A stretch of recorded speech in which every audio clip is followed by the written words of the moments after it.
presentation of Saturday night shootout. Let's go racing in the desert.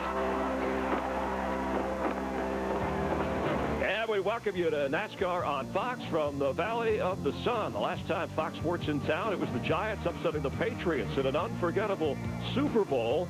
Which driver will provide the lasting memory tonight? We're going to find out who's the Eli Manning behind the wheel. They have crowned World Series champions in the Phoenix area, the Bowl Championship Series, and a NASCAR champ could roll. There's the Daytona 500 winner and the pole sitter, Ryan Newman.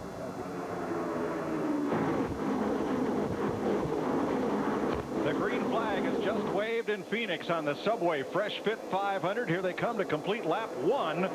Pole sitter Ryan Newman out in front. Those of you following Yankees Red Sox, the rest of the game will be over on our Fox cable partner FX. Peter, I love you. Are you breaking up with me? In which the drivers qualified and have practiced most of the weekend. Warm, full sun on the racetrack, little shade down in turns 1 and 2. Well, the strategy for this race, Mike, is twofold. You set the car up to where you have adjustability in it for when the track does cool down and the sun goes down. Right now, the car's got to be a one-way for it's hot and slick and sunny, but as the sun goes down, the track cools off, you got to be able to make changes to keep up with the racetrack. They'll race in close to an hour of sunshine, transition to dusk, and then finish this one long after dark. And they do that with spring rubbers in the springs. They can pull them out or put them in, air pressure, track bar, the normal adjustments. There's the difference between turn 1, where the asphalt's 92 degrees, turns 3 and 4, where it's 110. And just like walking barefoot on a sunny driveway versus a shaded one, well, those tires feel the difference just like your toes would. Oh, by all means, you'll hear the drivers say that, hey, I'm good in 1 and 2, but I'm a little loose or a little pushy in 3 and 4. And we got a yellow already. Debris on the racetrack down in turns 1 and 2 have put us under the first caution of the day. We have completed 10 of 312 laps. Ryan Newman from the pole, the 43rd pole of his career, has led them all. And Mike, right, this is from a driver's perspective, this is a great time to have a quick yellow, because now you can debrief just a little bit. 10 laps into a run, you can tell your crew chief what you think the car's doing and what it might need as you get ready for your next pit stop. Newman leading Edwards, Sadler, Kyle Busch, and Jimmie Johnson. Let's go racing, boys. Let's go racing, boys. Let's go racing, boys. Larry McReynolds waving a very special green flag to start today's race. That flag just arrived back in the United States 2 days ago. It's been over with the 447 Expeditionary Group for the U.S. Air Force over in Baghdad with those troops and their families. Did you have fun? Darrell has told me, Jeff has told me, they could not do it justice. No. And, you know, to see, look in those guys' eyes, and to see them shading their eyes right now going down the front stretch. Yeah, we saw that with Jeff Burton.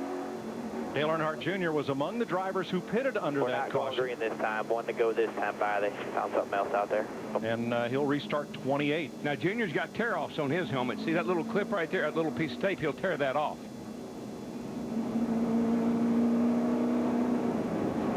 So make it a great race day, folks, with the perfect balance of flavor and refreshment. Just turn left. There you go. And enjoy Budweiser, the great American lager.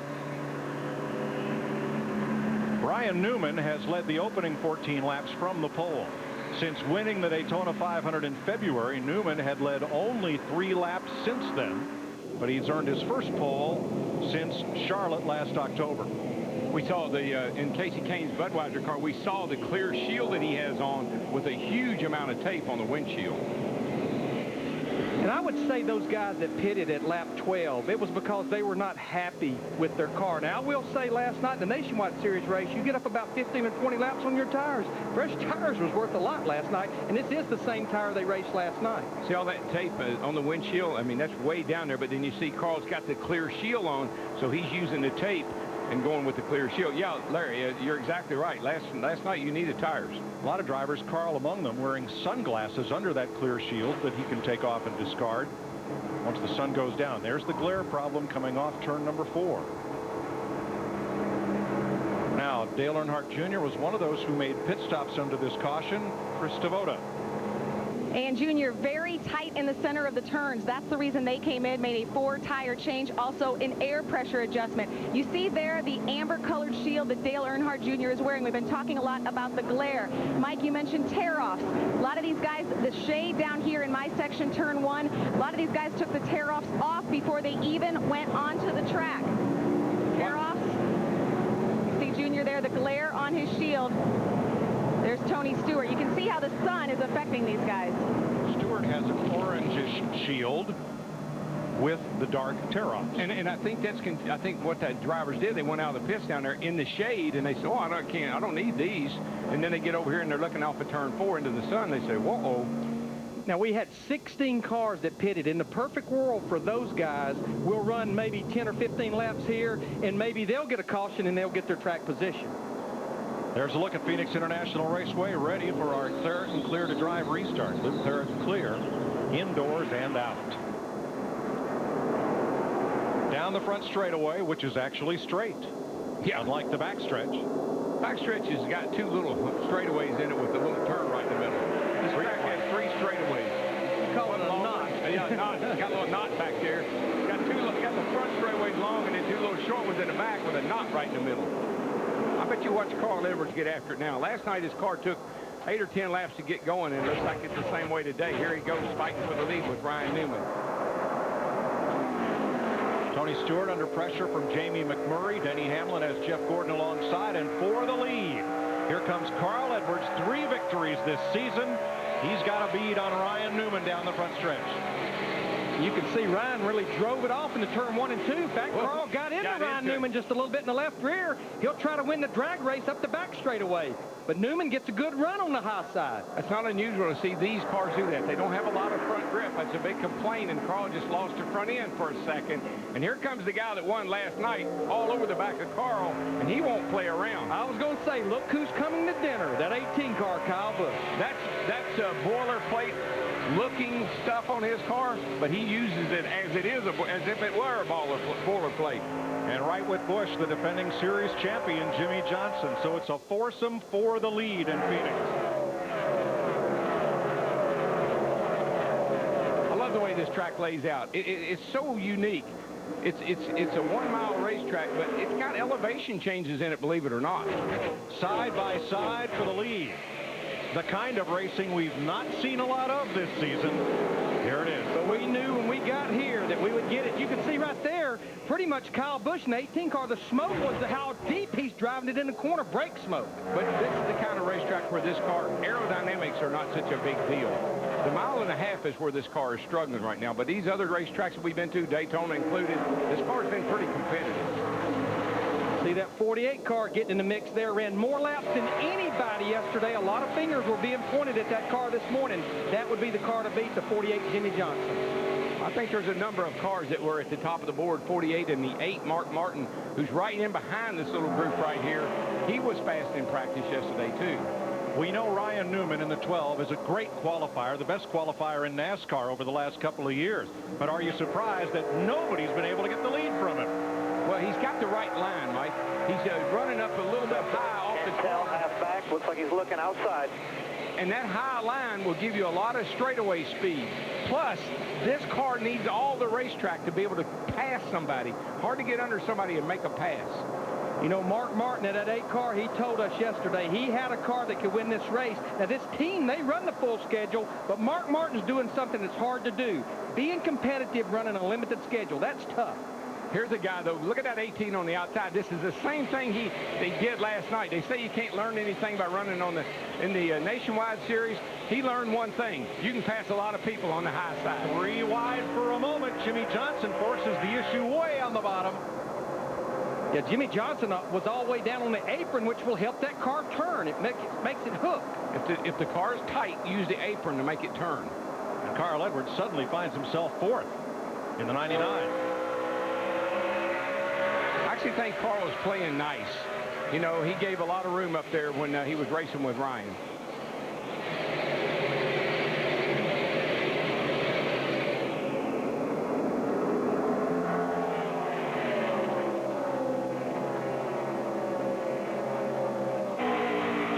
Johnson trying to hold third as Edwards fights back on the outside, and Mark Martin makes it a 5-car battle for the front spot.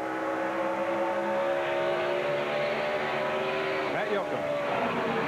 Jimmie Johnson might telling his team the car is so much better than it was in practice, and Larry Mack touched on how good it was. You talk a lot about battling the sun and then into the night. This is where this team really excels. 3 times they won the Coca-Cola 600, where we start in daylight and end at night. But this team battling the sun as well. Not only does he have a tear off on the shield, he also has pieces of duct tape with little tabs, so he can pull those pieces of tape off himself, as the sun is an issue more and more for Jimmie. Johnson battling Kyle Busch for second. Newman has about 2 car lengths of breathing room out front. Well, the line that the 48's running is the preferred line, and it'll get you by people if you keep working it. And that Ryan car Newman is working. Has led every one of the 25 laps so far.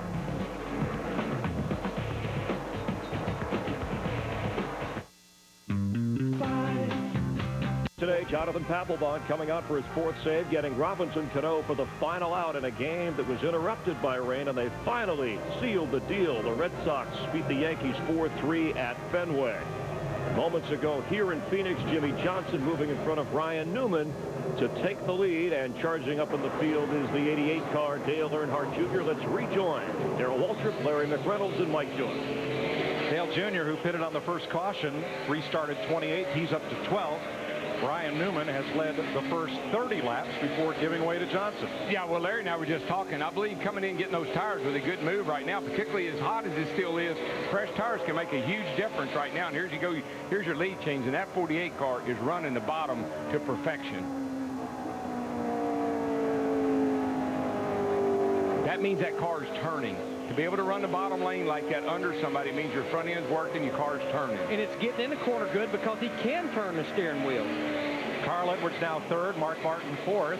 Kyle Busch has backslid to 5th, ahead of Casey Kane and Tony Stewart. You know, Jimmie Johnson won the last time we were here back in the fall of last year. And with that team having its woes with this new car at the mile-and-a-half racetracks, had a good run at Texas last week, finished 2nd, and here he is leading this race. His teammate Jeff Gordon struggled last week in Texas, but said in pre-race that they found something the end of practice. He thinks they're going to run well. He's 14th right now, Steve Burns. Yeah, Mike, he's lost some positions as this race has just gotten underway. He said his car is super loose off the corners, but his crew chief Steve Letarte told me this afternoon the longer this race runs, the better that 24 car will get. Yeah, the thing about it, though, is this track cools down. It's going to help everybody. It's going to give everybody better grip. Yeah, that's the thing that I think sometimes you fail to realize that, yeah, it's going to help me, but it's going to help the other 42 guys, too. Where Jeff Gordon was last week, it's where Matt Kenseth is today. Kenseth did not qualify particularly well, started 21st, and he is now last. I think it's just the way this car is going to be for a while. Just remember, we've only been running this car. We haven't even run it a whole season yet. The car that we keep comparing it to is a car we had run for 20 years.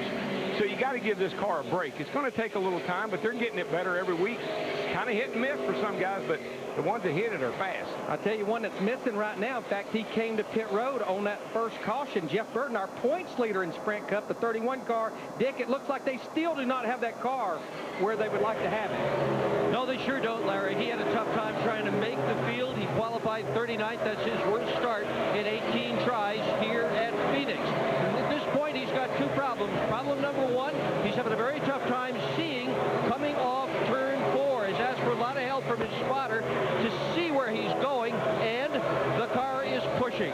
So vision and pushing, the 2 main problems with car 31. Jeff Burton, your points leader. And we brag, Doc, we brag on all these guys that have been doing this for a long time, how smart they are. But I looked at Jeff Burton on the parade lap, coming off turn 4, holding his hand in front of his face because the sun was in his eyes. He didn't have a tinted shield. He doesn't have any tape on the windshield. He really was not prepared for what he was about to have happen to him. You can see right here, not very much tape at all up there on that windshield. It's like they just were not that prepared for what we have here.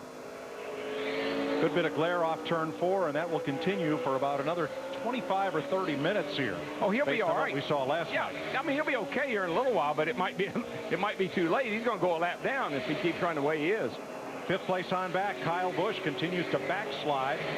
You're riding with his teammate Tony Stewart as Casey Kane in the 9 goes by on the outside.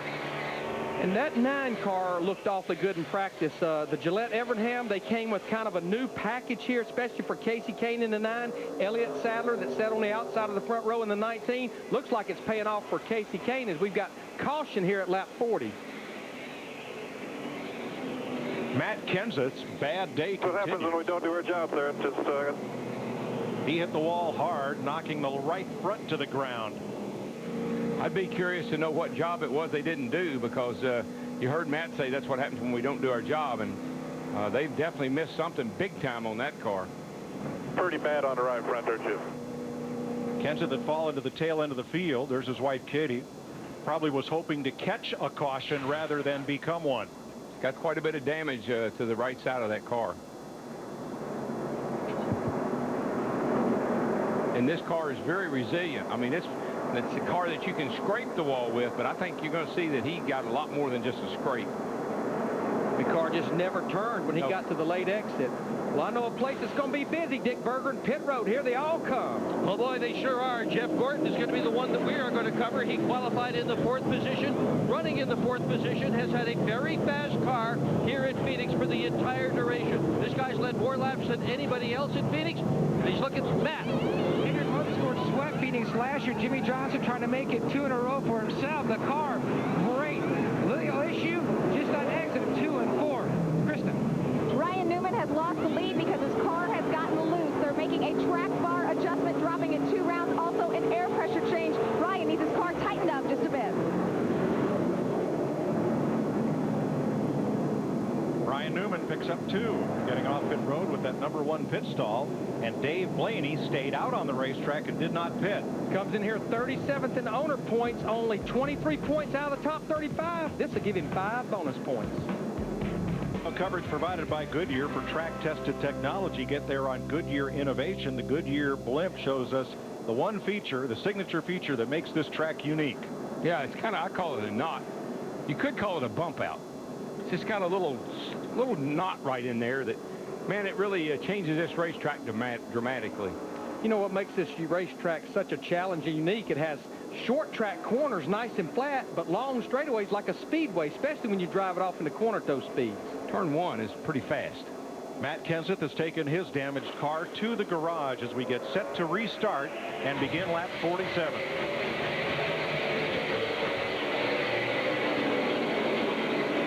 Dale Earnhardt Jr. in that 88 car, he's up to 6th. And remember, we go back to the last restart at lap 16. He's restarted in 28th. You know, one thing I think we'll see, it may be a little while. That 48 car is committed to the bottom. And you get your car set up a certain way, you're going to run that. You're going to run the line your car works the best.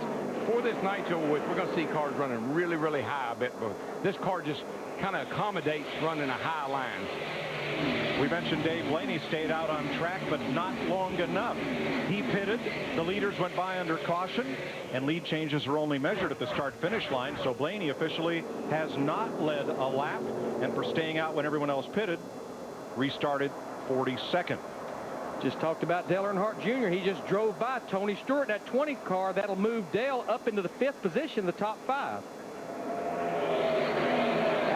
There behind Tony Stewart. I think that's going to be a car we're going to need to watch too. Martin Truex Jr. in that 1 car. This has been a good racetrack for Martin. Had a great run going here a year ago and got burnt by a caution that came during a rash of green flag pit stops. Well, you got to believe if Mark Martin is running well, then you got to think Martin would be pretty good too. All right, Matt Kenseth came in here in the point standings in 13th position, Dick. Spending a lot of time in the garage. Indeed, Mike. This was a brand new car when this race started, but it is very, very badly damaged. The lower control arm, they're taking that off. The shock absorber is bent. The splitter has got to be replaced. They've got a lot of pieces and parts to change in the front end of this car. And And I tell you what, Ryan Newman saw that 48 coming for the lead, and I think he said, you know what, you're better than I am right now. It's way too early to push the envelope, so the 48 car, Jimmie Johnson, back to the front. Yeah, and the other thing, too, a smart driver, well, if you're that fast, let me get behind you and see how you're beating me. Where are you beating me? What have I got to do to get where I can run with you? You know, back to Matt Kenseth, this is his 300th career start. This will be one he'll want to forget, I think. Half the racetrack in shade, half still in sunlight as we transition toward darkness here in the desert.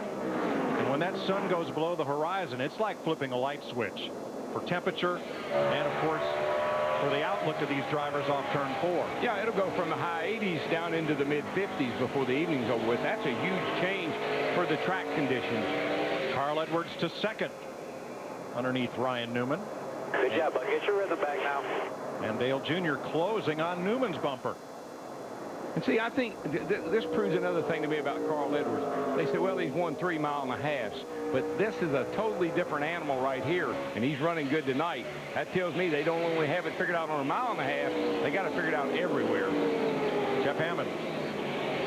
What I've been watching, guys, is the fact that we talk about Dale Earnhardt Jr. and Larry McReynolds early this week. We talked about how this is a relatively short race, only 312 miles. And you've really got to make a lot of adjustments. If your car's not quite right, don't be afraid to bring it to pit road and make those adjustments. And what I'm seeing so far in this 88 car, good move by Tony Eury Jr. to bring him in, work on that car, and now he's able to move his way up through the field, take advantage of these caution flags. And the way that car looks like it's going around here, he could very easily be the guy that you got to beat before the end of this night. But no, you're absolutely right, Jeff. It's a 500, but a 500-kilometer, 312 laps. I'm looking at Denny Hamlin right now in the 11 car. He's battling for the 7th position with Martin Truex Jr. and Mark Martin. Go back a year ago. You have to be mistake-free in this race because last year, that car looked like no one was going to touch it. He had a pit road speeding penalty early in the race and could never get back to the lead. Ended up finishing 3rd. I like what Tony Jr. did with Dale Jr., but remember, he's got 15 laps fresher tires than these other guys. He's going to have to pit 15 laps sooner than these other guys. Well, not now that we had that last caution because everybody's on the same cycle now. You're right. He got his track position. He's good to go. Denny Hamlin, the purple on that car, the March for Babies, part of the March of Dimes campaign. With Denny Hamlin and his team at Joe Gibbs Racing support. Mark Martin just ahead of him in the 8th position. Boy, this has been quite a group and a lot of action back here, Larry. Yeah, that's about 15. Yeah, this with Juan Pablo Montoya, the 42 car, Jamie McMurray in the 26, and that's David Rudiman now in the 44 car. Yeah, and this is when you prove how durable this car is because they've been beating around on each other. You'll see wheel marks on the side of several of these cars. They've really been using each other. Now, David's dad, Buzzy, an East Coast racing great. He's up in his 60s. Did I hear you talking on the flag stand? Buzzy's already won a race this year? And he's getting ready to run another race next weekend. These guys down on the flag stand, since we're off next weekend, they're going to go watch Buzzy race. East Bay Speedway, Tampa, Florida. You got it. He's got a really good sponsor, too. His son? His son. Yeah, right.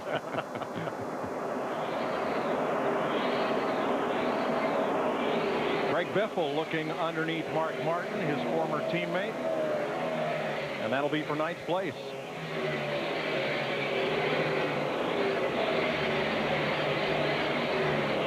And you see those flames coming out of the exhaust pipe. We get asked a lot about that. And these guys, especially on into a run, they'll kind of park throttle a car, and all that is just raw fuel burning in the exhaust pipe. And then the minute they go wide open, puts the flame out. Blows it right out. Steve Burns. Mike, you see Juan Pablo Montoya in the 42 and Jamie McMurray in the 26. They were side by side, but they have different problems. Montoya tight in the center. 26 is very loose. No grip. This is not a very good way to explain that, Larry, but it takes a real deep breath and then it belches. There you go. That's exactly right. Sorry, folks, but that's what it does. What did you have for lunch? Subway. Oh, okay. Jared fixed me up. Can't blame it on that, then. Jimmie Johnson leading as we cross through 60 laps in the desert. Yeah, that's right. I am in front. Stay tuned for more NASCAR on Fox. The Subway Fresh Fit 500 on Fox is sponsored by Budweiser. Reach for the perfect balance of flavor and refreshment. Budweiser, the great American lager. 66 laps in, Jimmie Johnson in front of Carl Edwards. Edwards eating into that lead. It was 1.8 seconds. It's coming down a tenth or two every lap. It now stands at a second and a half. Ask the Pros, built by the Home Depot at foxsports.com, just keeps getting better. Last week, Tony Stewart joined Darrell, Larry, and Jeff on the site. And now Tony's crew chief, Greg Zipadelli's on board. Go to foxsports.com/askthepros to get your NASCAR questions answered anytime. Now, Kyle Busch is running in 12th place. He's Tony's teammate. He won the nationwide race last night. And last week, Kyle described the sweet spot of handling in these cars as like standing on the edge of a razor blade. Well, it appears that razor blade has inflicted a cut. I have no grip, zero. I can't get in, I can't get through the center, I can knock it off the corner. I have no rear grip. If you give me rear grip, I'm going to have no front grip. So I have a 30th place car right now. But you know what? I watched the race last night. We're going to get some wedge in it. I watched the race last night. It had the same problem. Difference last night, they got some cautions, kept tires on it. Good news is he did win last night. Well, Larry, you don't have to be that good at this stage in the race. You do have to stay on the lead lap. You have to keep your car in contention. But the nighttime is the right time here. It is, but yeah, like you say, Mike, you've got to be in touch. You can't end up going a lap down. But what Kyle is warning Steve Addington, his crew chief, is don't hurt my front grip to help my rear. Fix the back of the car, because if you try to work on the front of the car to help the rear, then I'm just going to lose grip up there. And that's a challenge. But the other thing, Larry, is, I mean, a driver right now, if he's in trouble, he needs to be telling them, give them good feedback. Don't complain about the car. I mean, the car's not doing what he wants it to. Tell him what he thinks they need to do to help him. Now, just to update the Carl Edwards situation, again, Carl qualified third. He's running second right now. Let's make sure and go back and talk about Las Vegas, his second win of the year. He's won 3 races. They had the oil tank box lid cover rule infraction. His crew chief, Bob Osborne, was suspended for 6 races. That's like an NFL team being without their head coach for 6 races. So you've got to tip your hat to that race team. Chris Andrews, the team engineer, has been calling the shots on this car on Friday and Saturday. And then Robbie Reiser, who's a championship crew chief from Matt Kenseth, who's in the garage area right now, is on the pit box calling the shots on race day. Bob Osborne will be back on the pit box in a couple weeks. That's the difference in a lot of these race teams. That's depth. When you can go to the bench and bring in somebody else that can fill in for your coach, then you've got a great team, a great depth in your team. Pole sitter Ryan Newman led the first 30 laps of this race. He's now fallen back to 10th as Mark Martin in the number 8 makes the pass. Now, I just watched Mark in the 12 car, and Mark was clear up, but the spotters are down here on top of the roof in turn 1. As that car comes off turn 4, the spotter can't tell for sure if he's clear or not. So the spotter could have cleared him up much sooner than he did, but I'm sure it's because he just doesn't have a good view from up on top of that roof in turn 1. And you know, as I watch this battle right here, and there's the spotters you're talking about. Yeah, they're going away from you, going down the back straightaway, coming at you down the front stretch. But as we were watching that battle with Ryan Newman, I want to give one more attaboy. I know we've got a long way to go here tonight, but David Reagan, once again in that 6 car, in his second full year in his 6, driving for Roush Fenway. Here he is up there battling, trying to get in the top 10. Had a great run last night, had a good run at Texas. This kid, I think, even though a lot of people were doubting him last year, he's really coming to his own here in his sophomore season. I can't explain what's happened with David Reagan, except it's like trying to teach someone to ski. Water ski or snow ski makes no difference. You can't do it slowly. You can't control the skis enough to make them go. But once you get those skis up to speed, you go, oh, that's how you do it. This is cool. And I think that's what's happening a little with David. Well, I think he's learning on the job, too. Remember, very limited experience in any other series. Came right into Cup. And so I think he's been learning on the job. What do you think, Jeff? And, Darrell, one thing else, let's add to that equation. A veteran crew chief in Jimmy Finnick. I think that's something that some people don't really consider, but he's a great teacher. Tonight, Larry's already talked about some of the concerns of guys having their car get too tight in the center and being loose off. Jimmy was on top of that today when I talked to him earlier about how he was going to have his car set up. And I think he's really a good asset for this young man, giving him a solid ride week in and week out. Well, yeah, and the thing is, when you're a young driver, sometimes you just try to overdo it. And you have to learn that these are long races. Back it down. Don't give 110%. Give me about 90, and when it's time, give me 100. And Mike, you pointed out to us in a meeting, remember the shoes that David Reagan was trying to fill. Mark Martin had been the driver driving that 6 car since like 1988, 89. That was some big shoes to fill. To step in where Mark Martin had really made his mark for Jack Roush. And that 6 car, that's dear to Jack's heart. I mean, the number on Jack's airplane is N6 JR. So, I mean, that 6 is his whole NASCAR career up until Roush, now Roush Fenway Racing, blossomed to a 5-car team. Yeah, that's the company car. Right. Jimmie Johnson coming up on IRL champ and Indy 500 winner Sam Hornish. Will go 1 lap down along with Bill Elliott and Joe Nemechek. Of those, Ryan Newman has led the other 37. Johnson out front. Newman has faded to match his car number, 12th place. Matt Kenseth has returned to the racetrack after 40 laps, making repairs to the right front suspension in the garage area. So, of course, what he's hoping is that attrition will set into some of the other competitors and he'll move up. But what I fear for him, Darryl, you talked about this car being so durable. We're having a lot of cars finish races each week. 41 cars finished this race last year, and this car has proven to be almost indestructible, except if you're Michael McDowell. Mark Martin making the move on Casey Kane. Steve Casey's backing up a little bit. He's going to fall to 9th place here. Mike, he sure is, and his comment is, I am just way too loose. Kenny Francis, the crew chief, said, hang in there. And I think that's one reason we're seeing Casey Kane in the 9 that we're riding with. He's running the high line. He can't turn the steering wheel right now. Yeah, when your car is doing, if it's pushing real bad or if it's real loose, move up, run a bigger circle. You don't have to turn the wheel so much. Well, the phrase we've not yet used today is comers and goers, and we're going to see a lot in this race. Drivers that get fresh tires, hit the setup, and move forward. Drivers whose cars kind of fall off the edge of that razor blade and back up. 17's on fresh tires, just came out of the pit. You see Casey in the car there, and he's pretty busy. When you see the driver juking the wheel around quite a bit, that usually means the car's a little free, and it's not real comfortable. You can't turn the wheel a lot, so you're always kind of playing with it, nibbling on it. You look right here, he's 9 seconds behind leader Jimmie Johnson. As you can tell, that's about the length of the front straightaway. That's about how long it takes to go down this front stretch. When a car is running, when it's handling right, the hands hardly ever go back to the right. You're always kind of leaning to the left. When a car's not handling right, you're always juking it just a little bit back to the right. Here's the distance from Casey Kane in 9th place to the lead. There's Jimmie Johnson in traffic, and Carl Edwards getting pretty close as things close up. There's Edwards on the inside, clearing the lapped car. I think Jimmie's car, he likes to run the bottom. He's committed to the bottom. Carl looks like he's willing to move around a little bit more. Jimmie's in traffic. It's allowed Carl to really get up behind him. I'll put a lap on Regan Smith in the 0-1. But see how, Jimmie, when you're committed to the bottom, a guy on the outside can hold you up forever because you're not able to come up off the corner and use the whole racetrack. And there's that spotter thing again, Larry. He's really cleared up on that car, but he couldn't. I don't think the spotter was telling him. You're on your own a lot here as a driver out there.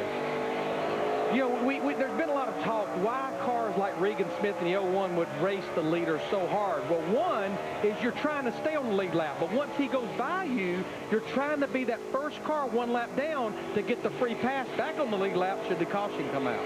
That's a race in itself. A lot of times you get 2 or 3 guys a lap down and they're racing each other trying to get that free pass. Well, your best friend out on that racetrack is that spotter, and you see the sweeps to the right. That's where they are at the highest point on the racetrack. Matt? Mike, polling those spotters will tell you this is probably the most difficult place for them to work because the vision, not because of the sun, but as the cars go down in turns 3 and 4, they lose their cars due to the campers. So they tell their drivers, I'm going to try to clear you if I can, but you're going to have to help me out. And that's what we're hearing on the radio of a number of drivers from their spotters tonight. Thanks, Matt. Paul Menard had a great week last week. Stayed on the lead lap outside all day. Not so tonight. He's going to fall to Jimmie Johnson here. I think the track, we get a look at the track temps here, Larry, and you can see it's about to balance out now. 92 in the shade, 88 down in turns 3 and 4. The track's starting to balance out now. Yeah, we only have one part of the racetrack that really has sunlight. It's right in the middle of turn 3 and 4, so I think it's went through that one big transition. The other transition, you can see right here, the only part that really has sunlight is right there in the middle of 3 and 4. So it's went through one major transition. The other major transition will come when it gets completely nighttime and dark. It'll really do a cool down then. See, that's what I was talking about, 3 straightaways. You got the long front straightaway. Then you got a little straightaway right here off of turn 2. And then you got a little straightaway right here down into turn 3. So you really got like 3 straightaways with that little bump out in the back. You know, Mike, you were talking about comers and goers. Looks like to me, just looking quickly, the biggest comer, we talked about him, David Reagan from 23rd to 6th. The biggest loser, Scott Riggs, from 10th to 23rd. Jimmie Johnson, your leader, at 93 laps in Phoenix. Jimmie Johnson, as we cross 100 laps, has seen his lead pretty much disappear. Carl Edwards is right there, 3.5 seconds up on Dale Earnhardt Jr. Biggest mover in this race has been our points leader, Jeff Burton. He has climbed to 20th place. J.J. Yaley started last after an engine change. He's picked up 16. And Johnny Sauter, the one race replacement at least for Jeremy Mayfield, has gained 16 positions. I think Burton's okay now. The sun's gone down. It's not bothering him. Plus, I think he likes to mess with us. Well, you know, we'll say, oh, he's in trouble. He's not going to be very good today. And next thing you know, he's lurking up there toward the top 10. Right behind the number on the 96 is the Arizona Diamondbacks logo. Thanks to the team for hosting Fox Sports last night at the game as we watched the D-backs whip up on the Colorado Rockies. It's my understanding that's their 10th anniversary decal for the Arizona Diamondbacks. And, of course, the owners, Jeff Moore and Tom Garfinkel, executives with the Arizona Diamondbacks. So this is really a home version for this whole race team because J.J. Yaley, as you saw, he's from Phoenix as well. They won last night, right? Right. And they won again this afternoon, yeah. And Wednesday, J.J. drove his car to the mound to throw out the first pitch, drove his race car. This 99, he keeps reeling in Jimmie Johnson in the 48 car, but we are within about a 10 to 15 lap window of what will be green flag pit stops. Everyone was on pit road last at lap 42. The fuel window here for Sunoco Fuel is about 70 to 80 laps. I just kind of watch Carl, and I almost think he's just kind of staying behind Jimmie on purpose. But I'm sure he'd love to get 5 points for leading the lap because right now, Jimmie Johnson, Ryan Newman, the only 2 guys that has led a lap tonight. Oh, I think he'll get his 5. Mark Martin has passed his teammate, Martin Truex, and moves up into 7th spot. And Jeff Gordon soldiering along in 17th, Steve. And Mike Joy, he is not happy. He says the right rear shock is absolutely killing us. When they stop, they're going to add a spring rubber in the right rear spring. Last week, Jeff Gordon said, I've never been so lost since I was a rookie. And they were out to lunch last week. Rex finished 43rd. Doesn't look like they've helped themselves a whole lot tonight. And if that right rear corner of that race car is not propped up, it can make it do both things. It can make the car not turn because it picks the left front up, and it can also make the car loose. So they're just trying to get that right rear propped up a little bit with that spring rubber. So the task for all of these top 30 drivers right now is just stay on that lead lap and hope the track comes to them as the sun goes down. There they are, side by side for the lead, looking from Michael Waltrip's onboard camera. And Jimmie Johnson was able to use Michael as a pick and hold the lead from Carl Edwards. But Edwards was right alongside. He kicked Johnson up to the high side, Darrell, and it didn't look like Jimmie's car liked the top of the racetrack at all. No, it didn't. And I tell you, you were talking about 5 bonus points. I think Carl sees the opportunity now. I got this cat right here, and I'm kind of better than he is. I'd like to get in front of him even before we make the pit stop. And I'd say what he'll do if the 48 comes to pit road, Carl will probably run an extra lap, or it actually looks like the 99's coming to pit road now. Again, this is scheduled green flag stops. We've been about 70 laps since they were last on pit road. But now that's almost Formula One racing. He's running his best laps on his in lap. Now he comes out with fresh tires. He runs his best laps on his out laps, Matt. And Robbie Reiser on top of the box. Filling in on the 99. Now, Carl Edwards said his car generally was a little bit tight on that run. The best part about it was his front rotors were not glowing compared to a lot of other cars entering down in turns 1 where they were definitely glowing. He's away. Good stop. 13.5. Greg Biffle also in. Biffle said his car had ticked tight, but he wanted no changes on that 16 car. Joe Nemechek in the wall in turn 1. I think there might be oil or something down there, Mike. I saw a couple of cars go up the hill. Remember what I said about not making mistakes in this short race? The 99 car, they had a mistake. The pit crew cannot go over the wall until the car is 1 pit away, so they are going to be penalized. But this could be a break for them because it was going to be a pass-through penalty for that group. Now I think it'll be the tail end of the longest line since the caution came out. The caution is for Nemechek, but you're right, Darrell, there was a lot of smoke and brake lockup down in turn 1 before Joe got there. Yeah, I saw the smoke before from someone else, and Joe came in and looked like he just took off up there like there was debris or oil in the first turn. Nemechek has taken that car to the garage. It's white and orange. Watch what happens. Jamie McMurray first. He gets in there, and then here comes Joe. And look, there must have been something on the racetrack, or Joe saw that 78 had a or the 26 had a problem, and it distracted him, and he overdrove the corner. Yeah, because there was a ton of brake smoke coming out of that 78 car trying to get stopped. Something odd happened there. Now, we had several cars that made green flag stops. Most notable, Carl Edwards in the 99 car that we just talked about. Martin Truex Jr. in the 1 car was another car at the front of the pack. Right now, pit road is closed that had just come to pit road when the caution came out. Martin Truex. I don't know why pit road was closed. Let's see. Anyway, it's closed. Casey Mears will get the free pass and get back on the lead lap. And today's FedEx Racetrack's question is just that.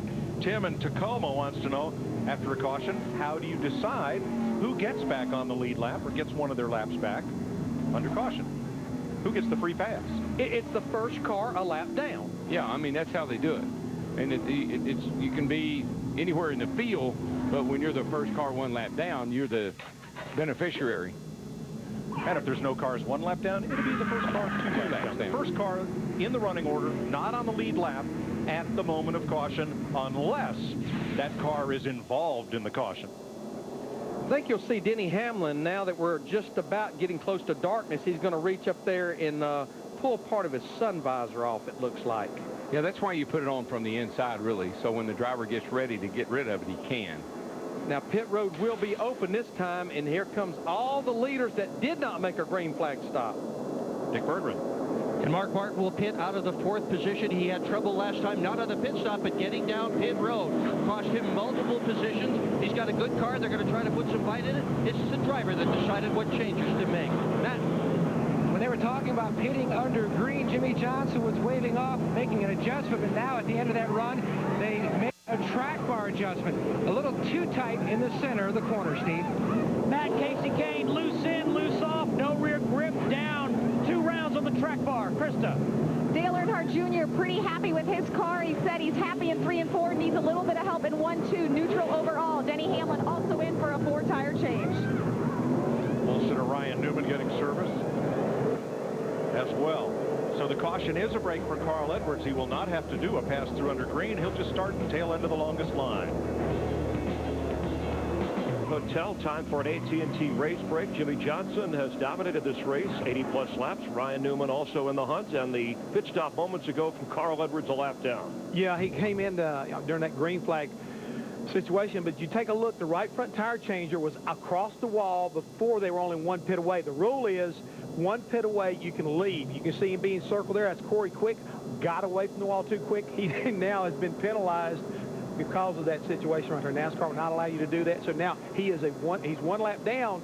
That's because of the green flag stop. But now he's been penalized to the tail end of the longest line, which is really going to make it hard for him to get that lap back. So they've got a lot of work cut out for that 99 car if they expect to get back, number 1, on the lead lap or have a chance to win this race. 3 wins already for Edwards. So one of the favorites in this race, Jeff Gordon, trying to get into the victory column, also a lap down. Guys that'll be fighting to get back on that lead lap could create some problems. Oh, it could create some problems because there's a lot of good cars that are 1 lap down. You know, Greg Biffle's one of them, along with, like you say, Jeff Gordon. racing. So they got a lot of good cars out there that are kind of like in the mix here. They're going to be running hard trying to get that lap back. Greg Biffle did get back on the lead lap. The top 4 car numbers picked by our viewers to win today's race. Watch our pre-race coverage each week to play our AT&T race break. We thank you for watching NASCAR on Fox. Let's rejoin Darrell, Larry, and Mike. Thanks, Chris. 26 cars will restart on the lead lap. Everyone who made a green flag pit stop before the caution for Joe Nemechek is a lap down. Now, Jeff Gordon was one of those cars. Now, we made a note that Martin Truex Jr. pitted under green, but he was on pit road when the caution came out. Heads up by Kevin Mannion and their spotter. He drove through, so he stayed on the lead lap. You can't make a green flag stop here and change 4 tires, even if you're leading the race without going a lap down. That was a heads-up move that kept him on the lead lap, though. Getting ready to restart with 121 laps complete. Jimmie Johnson has led 83 of them. Johnson and pole sitter Ryan Newman are the only leaders so far.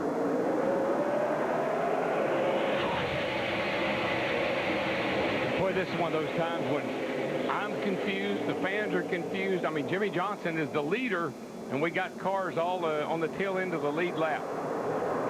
There's one rule I wish they'd make, Mike. They do it in other kinds of racing, where they'd send those cars on the tail end of the lead lap around to the rear of the field and get them out of the way. Those cars are Greg Biffle, Juan Montoya, David Ruderman, Jamie McMurray, David Gilliland, Bobby Labonte, and Brian Vickers. They are on the tail end of the lead lap, and so they restart in front of Jimmie Johnson. We just put the leader of the race in harm's way. Right. With all these guys trying to stay in front of him, so if the caution comes out, they can get back up, get to the tail end of the lead lap. I say let them go around and be at the end. In series like the Indy Racing League, they wave them around. They give them a go around to the tail end of the lead lap in the same sequence so that the race leader restarts in front. NASCAR feels to do so, Darrell, would give those cars quite an advantage and change race strategy. They don't do it that way. Yeah, they were 1 lap down, and then when the leaders came to pit road, that's how they got back on the lead lap right there, but at the tail end of the lead lap.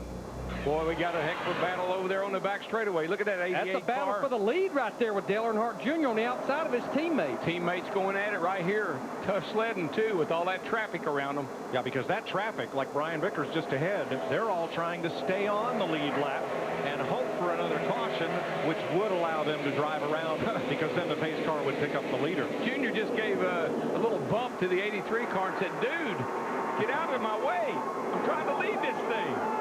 But Dale Earnhardt Jr., he did get 5 points for leading that lap. All you have to do is lead a lap, and you get 5 bonus points. I think you can hear the Junior Nation in the background that he's taking the lead. They're just warming up their voices for Talladega in 2 weeks on Fox. That's where Junior Nation. Junior! Which will be his 300th career start at Talladega in 2 weeks. The difference is that this year, Dale Earnhardt Jr. is Jimmie Johnson's teammate at Hendrick Motorsports. Am I leading the lap here? You're all good there if you want to do whatever you need to do.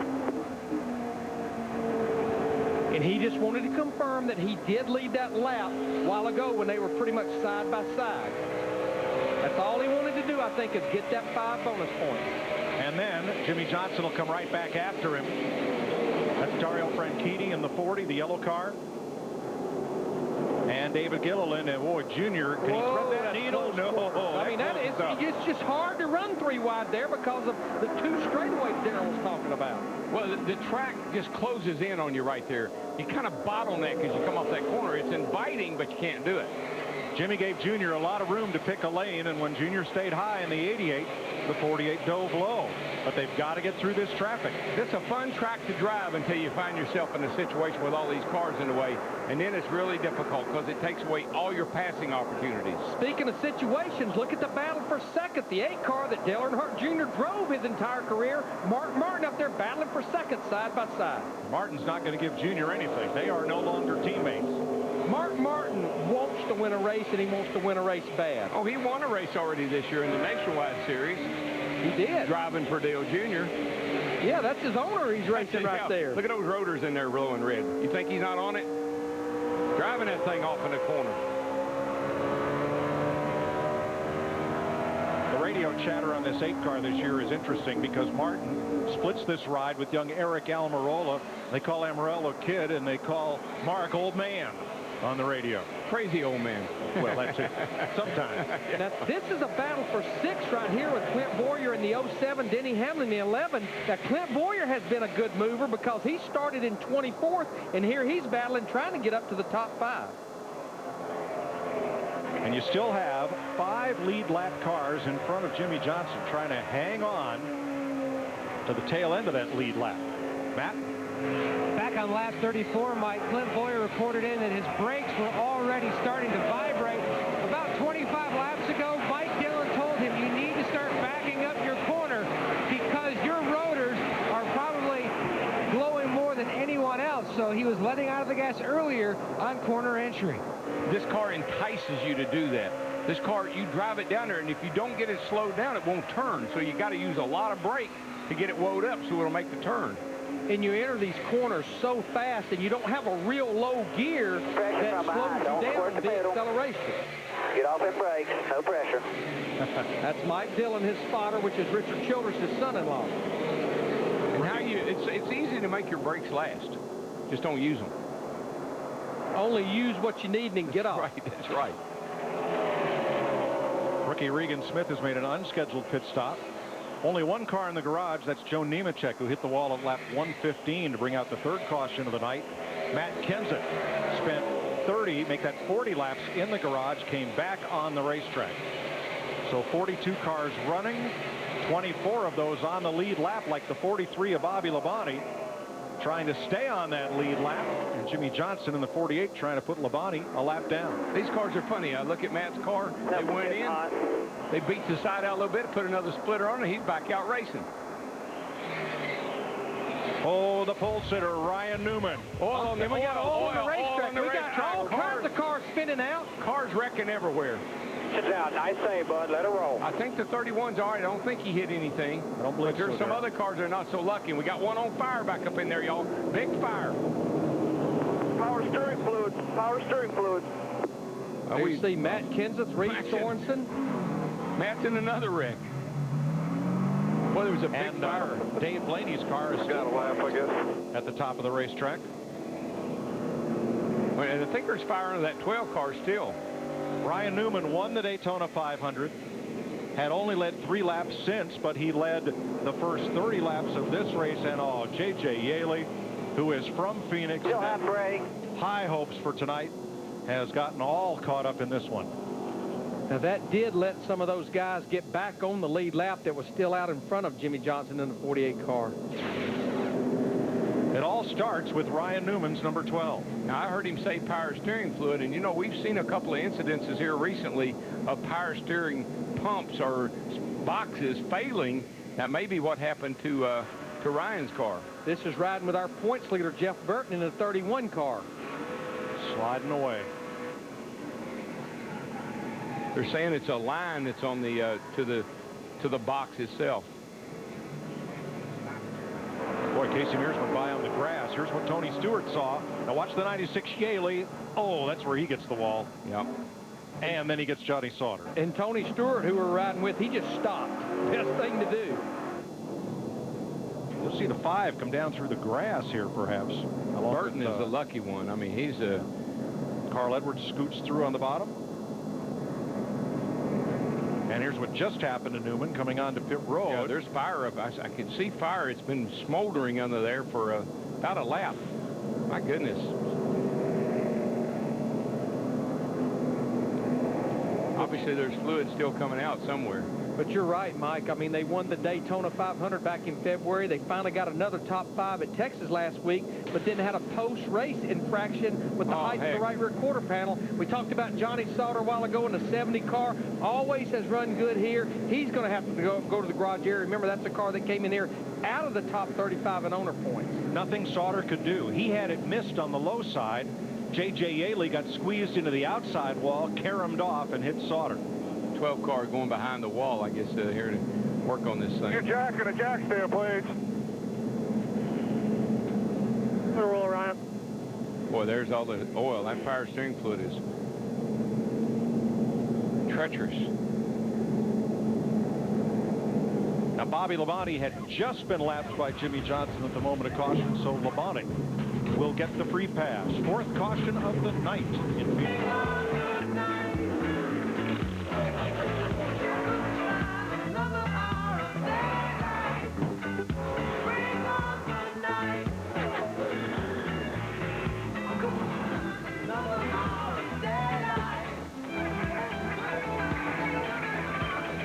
We started in bright sunshine, and then boom, boom, out went the lights.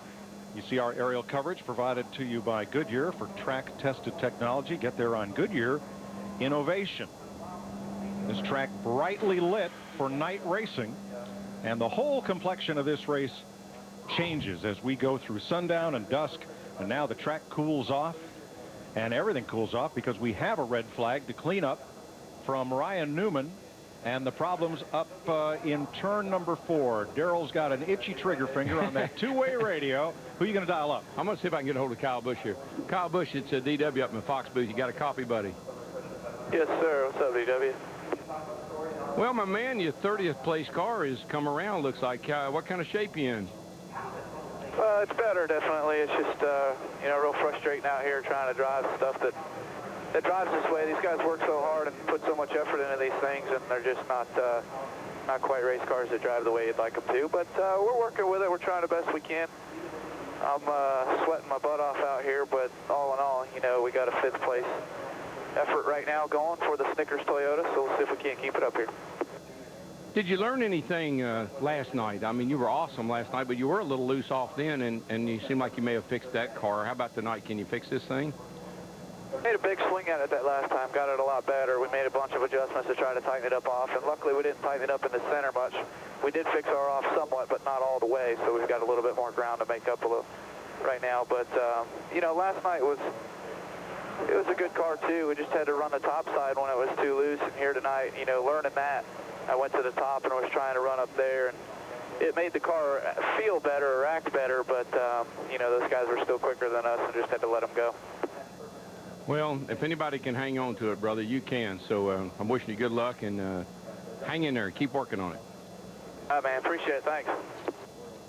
Kyle Busch led 133 of 202 laps in winning the Bash's 200 last night. They're still cleaning up in turn number 4, so let's go outside turn 2 and get an AT&T race break. From the Hollywood Hotel with Jeff Hammond, Chris Myers, and a quick recap of where we are. And our own Larry McReynolds got to wave the flag and get the drivers going. And they were roaring in the daylight before it got dark. Jimmie Johnson moving in front of Ryan Newman. Johnson has led 95 laps. Newman 37. Dale Earnhardt Jr. with 3 laps led so far. Matt Kenseth into the wall and then talking about it. That's what happens when we don't do our job there. Kenseth into the garage, came back after sitting for 40 laps. Meanwhile, just moments ago, Kenseth caught up in this. Power steering problems. There's Jeff Burton, your points leader, coming into this, the 8th race of the year. Reed Sorensen involved. Also Johnny Sauter, J.J. Yaley, and Newman having trouble just getting back to the pits with smoke and excitement. And Jeff Hammond, red flag at night. Driver's delight, red flag right here, a problem for us as the traffic has stopped with Johnson, your leader, followed by Dale Earnhardt Jr., Mark Martin, Casey Kane, and then Kyle Busch, whom we heard from moments ago. Let's go back to the power steering issue. You know, I've seen that quite a bit this year. I mean, that's kind of surprising. Joe Gibbs has had 2 power steering problems so far this year. And on top of that, when you see a guy like Ryan Newman who's going along through there, all of a sudden you get yourself in trouble. But you can see the reservoir, that little silver can there right beside the front and brake reservoirs. That's where the power steering fluid is. Quite a bit of it. It runs down the length of that down bar, we call roll bar, all the way down to the power steering pump or the box. And it looks to me the way it sprayed fluid all over the inside of the race car, caught the fire. I got to believe that has to be, you know, a problem right there as far as that line, the power steering line, the pressure line did what come off. Sprayed all over the racetrack, and again, when this stuff gets out there, it is very, very slick. I think it's slicker than what oil is, so that's the reason why you saw so many cars spin around and the fire subsequently on the 12 car. And so right now they're putting something on the track, a drying agent, so that we can get back to racing. Get back to racing, and I think it's a good move by NASCAR because they realized all of a sudden it is all the way around the racetrack. This stuff is under high pressure, so I mean, he basically emptied the reservoir can all the way around the racetrack, and other cars, when they piled in, probably did damage to their oil coolers or radiators. Again, a lot of fluid on the racetrack, so NASCAR deemed necessary stop the race, get it cleaned up so we can go back and have some great racing. Given where we are, 177 laps to go, does this help anybody out, this red flag at this point, any particular crew? Well, I think anybody that's got problems has got an opportunity right now to kind of like call a timeout, much like a lot of other types of sports. You can call timeout and get a chance to talk to basically the head coach. Crew chiefs, spotters, engineers, now they can start thinking about, what do you want me to do this race car? If you're terrible, let's throw something at it like Kyle Busch was talking about. We made a big swing at it. They got their car a lot better. So some of these other teams may elect to do the same thing, may make theirs better. But what you got to be worried about is overthinking the situation and maybe getting your car going the wrong way when you're running up front. Yeah, Kyle Busch said he had a 30th place car at one point. He is up to 5th currently. And if you want an exclusive look inside the world of Richard Childress Racing, Jeff Burton on the 31 Chevrolet, and he did a pretty good job of surviving a real mess in that recent wreck. Thanks to AT&T, you can, using cellular video on your AT&T handset, you can access all the inside RCR content. We are under a red flag currently. 135 laps in, and let's get a check-in on pit road. And Mike, let's begin our pit watch with Dick Bergman. I'm in Mark Martin's pit right now, and the 49-year-old driver from Arkansas is having a big night. Right now, he is running in the 3rd position, and the crew keeps radioing his times to Mark, and many of those times are among the fastest laps of anybody. They have not yet decided if they're going to pit. It looks like it's going to be monkey see, monkey do, Steve Burns. And Dick, Casey Kane in the 9 car has gotten better. He said his car is pretty decent. Feels like it's rolling over on the right just a little bit. Don't think they're going to pit. He and Kenny Francis have been talking about it, Krista. Dale Earnhardt Jr. says right now he's having a little bit of trouble keeping the right rear of the car down. But he said, and I quote, "Oh, man, it's not that big of a deal." Junior did say that he just wants to make sure he matches his car. In other words, if he has a good car, which he does tonight, he wants that good finish. Matt? Christopher leader Jimmie Johnson tried to make it 3 straight Phoenix wins for owner Rick Hendrick. One issue that they were dealing with right before the red flag, Jimmy was telling Chad Knaus's crew chief that the water temperature had climbed to almost 290 degrees. They don't feel that that's going to be an issue at this juncture. He was back in traffic, but Jimmy wants to back up the adjustments they made last time on pit road because they fixed one issue, but they hurt the car in another. And his car was very good on the bottom. When he tried to go up top one time, he started to lose a little bit of time, Mike Joy.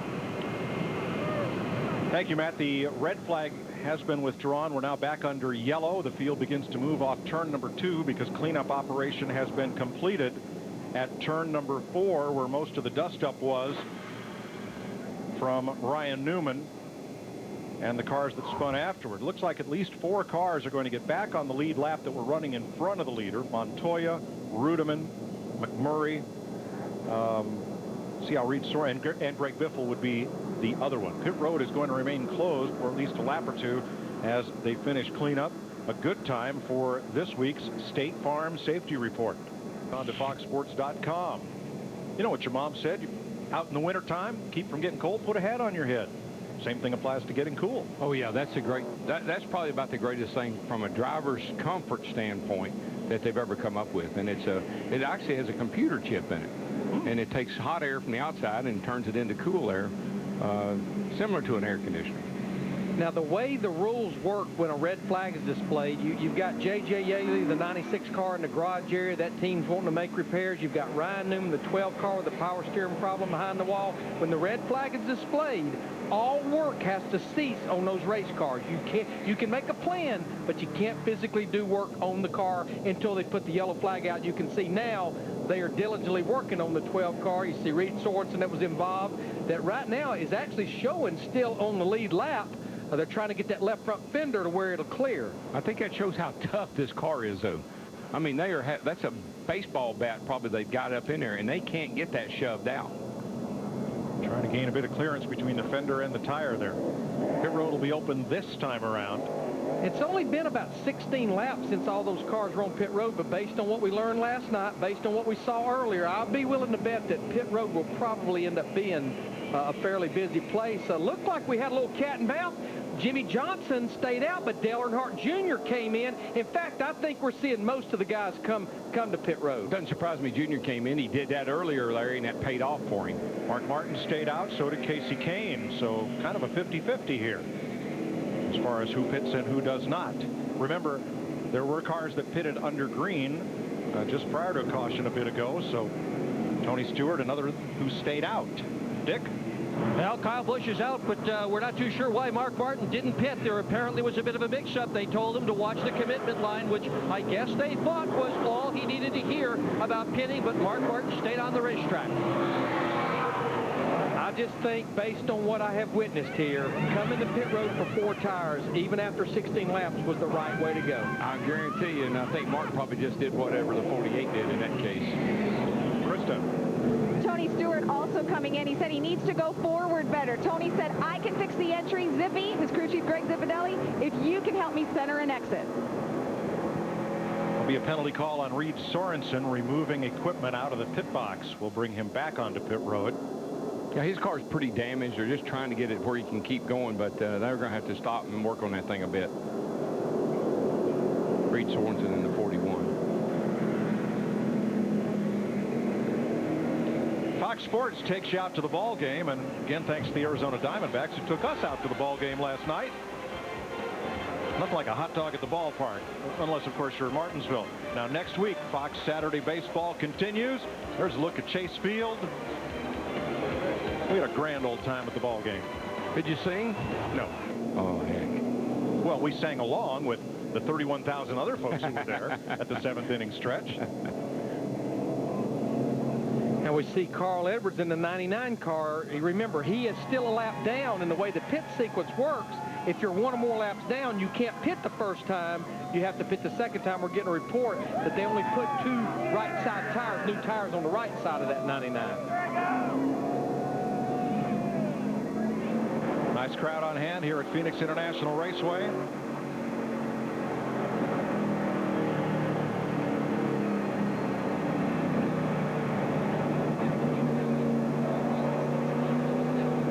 So Jimmie Johnson leads this race. And here at Phoenix, Johnson has the best average finish of all active drivers, an average of 6.5, which is pretty sporty. The best all-time average finish here, Alan Kulwicki, who won the first Winston Cup race held at this track 20 years ago. Average finish of 5.2. Kulwicki won the race and then did something remarkable. Turned his car around, drove the wrong way around the track so that his driver's window down, he could wave to the fans his self-described Polish victory lap. And then went on to win the Series Championship in '92. He was the first Cup winner here 20 years ago this fall. The track has a little bit of a Milwaukee characteristics to it, where Allen had a lot of success. Ready to go green with our Claret and Clear to Drive restart. Get Claret and Clear. Get back to feeling like yourself again. The first 4 drivers stayed out and did not pit as we go back to green for lap 141. You're right, Mike. Jimmie Johnson, Mark Martin, Casey Kane, Greg Biffle stayed out. 16 laps on their tires. The 2 cars behind them, Clint Boyer in the 07 and Elliott Sadler in the 19, 2 fresh right side tires. Then Dale Earnhardt Jr., the 88, the first car there with 4 tires. Boy, Sam Hornish is causing a bit of a roadblock, but they've all worked through it. He got 3 wide over there going off of turn 2, but they straightened it out, and they're just didn't get a good jump. No, the car didn't go at all, and really got him in trouble.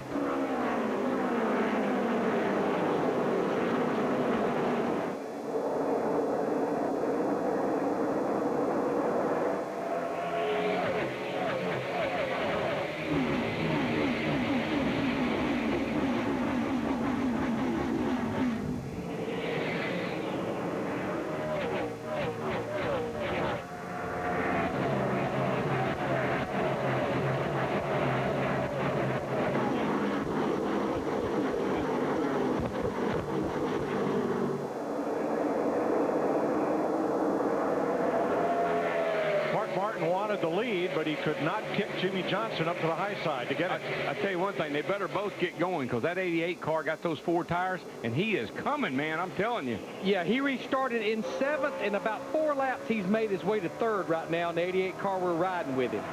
He looks like he's got 100 more horsepower. Well, he's got a good handling car, plus now he has those 4 fresh Goodyear tires. He's driving a really good race tonight. He's making good moves. That tells you the car is really comfortable for him, because he can put it anywhere he wants to. There you see him on the restart that happened about 5 laps ago. Again, he started behind Elliott Sadler. He's going to get him and Clint Boyer before they even get to the end of the back straightaway. And there's the Hornish roadblock I was talking about, which really played into Junior's hands. Junior restarted 7th. He's now running 3rd.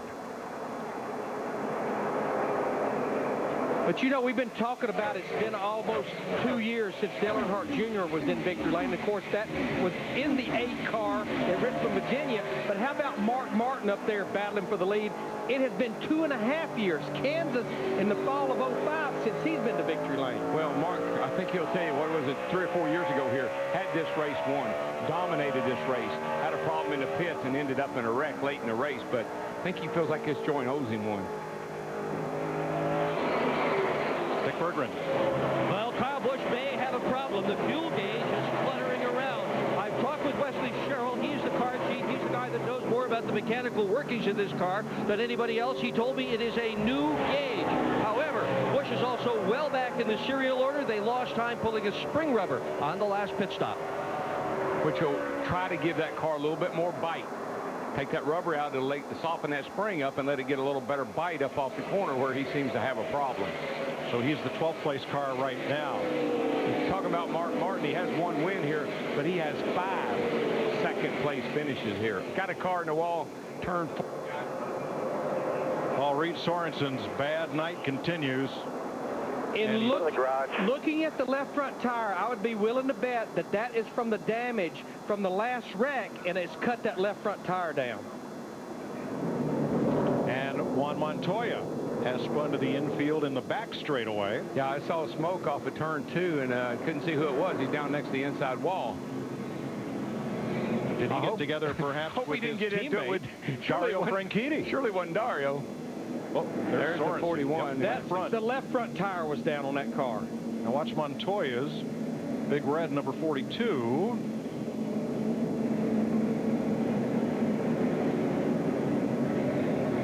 I think that Juan may have got a little help on that one. He and Robbie Gordon had been close quarter racing for the past 140 laps here. Yeah, they're kind of two of a kind. They just speak different languages. Now, this is not the caution that Jimmie Johnson, Mark Martin, Casey Kane that they wanted to see. Now, this was a lap before the caution. Watch that 42 and the 7 of Robbie Gordon. Yeah. See, you hit me once, might have to hit you twice. There's Robbie. Now, as mentioned, here those cars, they have to come pit road. They did not want to see that caution, Dick Berggren. No, they didn't, but here's Mark Martin in his pit, and this was a long time deciding whether to pit or not. To Matt. Dick, there was a little debate between Chad Knaus and Jimmy whether to stay out or pit. They decided to pit. Mike Knauer already backing up the chassis adjustment they made on their previous stop. Steve? Matt, a wedge adjustment and a track bar adjustment for Casey Kane. He says he feels like that car is rolled over on the right side. They've also made air pressure adjustments. Thanks, fellas. The free pass to Jeff Gordon. So he'll be back on the lead lap. And when we restart, we'll have 21 lead lap cars who had not led here at Phoenix since his win back in 04. He is the leader of this race. Brian Vickers will be trying to get one back from him. So will Carl Edwards on the inside line. But Greg Biffle, who was one of those cars in front of the leader a caution ago in danger of going a lap down, caution came out. He stayed on the lead lap, stayed out. He's second place now. Yeah, but he's on some pretty old tires right now, and there's a lot of fresh tires in front of him and behind him. Well, I tell you what, I looked at Dale Jr.'s eyes in that photo, in that shot we just had. That's a man on a mission. The key for Earnhardt will be, unlike last week, can they maintain maintain how good that car has been so far all the way to the checkered flag? I think they can tonight because his car has been good from the get-go. After that first pit stop, when he pitted early, they made an adjustment. He's been good ever since.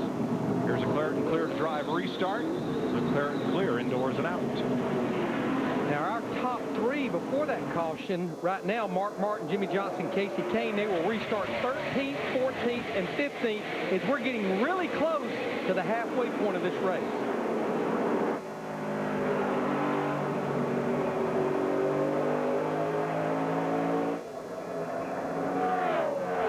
Martin Truex Jr. in that one car battling Greg Biffle in the 16. I just think Greg Biffle will definitely pay the price for these older tires now. How about Truex, though? They had, Krista, they had carburetor trouble in practice early in the week. Are they okay now? Exactly, Mike Joy. Yeah, what about Truex? All the way up to second as he makes the pass on Greg Biffle, but that carburetor issue still existed. Down here in the pit, you see they have a carburetor ready because ever since lap 10, Martin has said the motor is amiss. And just 4 laps ago, he said, quote, if my motor would run, I could kill them. This car looks awfully good through the corner. I don't think I bet he's a lot happier with it right now, Krista. You get up there like he is right now, that carburetor will fix itself. You know, there's a car right behind Greg Biffle in that 16 car. Elliott Sadler in the 19 started this race on the outside of the front row. He reported he had no front grip in the front tires when the race started, but now Steve Burns, he's made his way back to the top 5. Larry Mack, Elliott Sadler told me he was very concerned about his car being tight. But after that red flag, they took just 2 right side tires, and he said his car is rotating well. They're doing a good job. They dropped out of the top 10, but now inside the top 5. Fox Sports supports autism awareness. For more info, go to autismspeaks.org.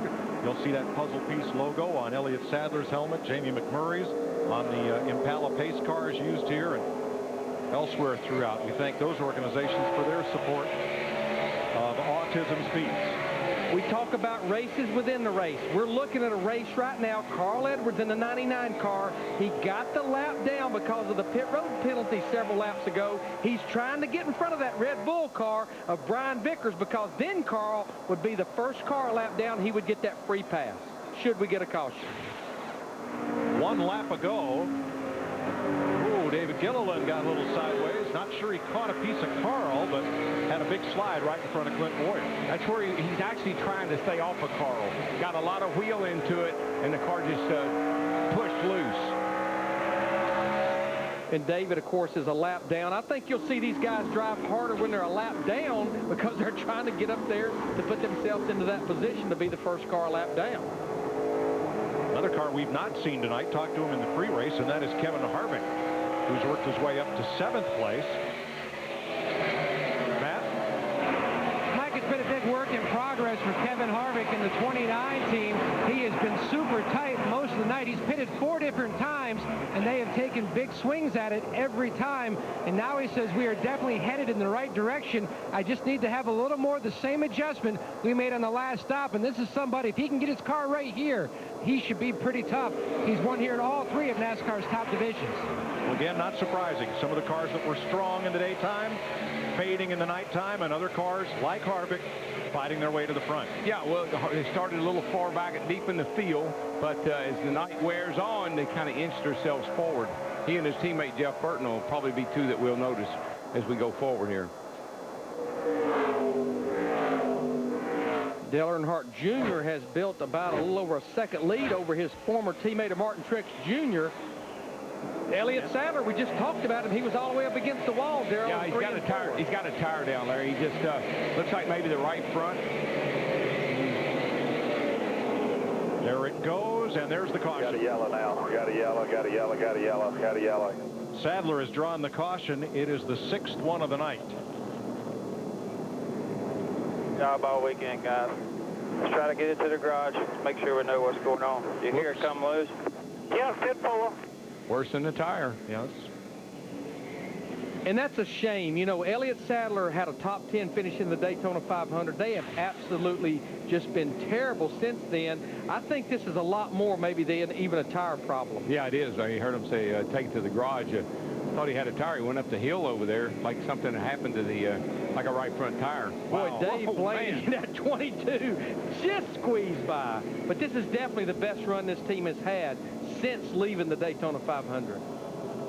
Now, we should mention Kurt Busch, who had fought his way up to 17th, but had a penalty on his pit stop for the crewman responsible for rolling the tire back to the pit wall that came off the car, lost control of that tire, and so Kurt Busch had to restart tail end, which was 21st, and he's made up 3 of those spots. Carl Edwards, free pass. Yeah, he was sitting there. He and the 83 car were having a real battle. Got him back. Getting ready for pit stops. Let's crank it up.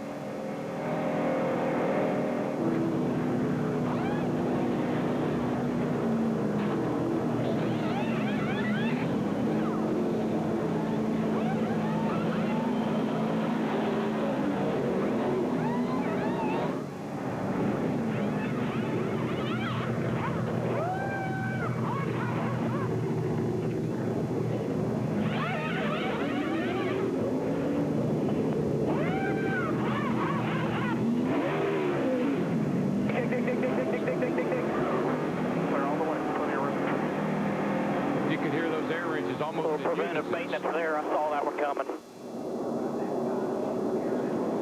Like the big winner on pit road, Todd Berry or Kevin Harvick in that 29 car. They gained 3 positions. And how about the 24 Jeff Gordon? That look, they may have just went with 2. A lot of cleanup down in turns 1 and 2. Elliott Sadler has exited his car. He's likely done for the night after bringing out the 6th caution of the night. Now, Jeff Hammond was watching this battle closely to see who would be in the free pass position. Well, Yep. the caution's still not out yet, and Carl Edwards got by him. Yeah, what happened there, Jeff pointed out, the 99 nerfed the 83 just a skosh right at the right time. Good timing on the 99 part. Ready for the restart. Now, our top 3 cars, Mark Martin in the 8, McMurray in the 26, Kurt Busch in the 2, that was penalized not too long ago, they stayed out under this caution, so we're starting to get a lot of off-sequence on pit stops. And Brian Vickers was out there on the tail end of the lead lap. He's trying to stay in front of the leader right now. So is Robbie Gordon. So is Scott Riggs trying to get back on the lead lap. Riggs is making it very, very difficult for Mark. He's pinned him down there, and that's how Robbie got around him. Riggs in a 66.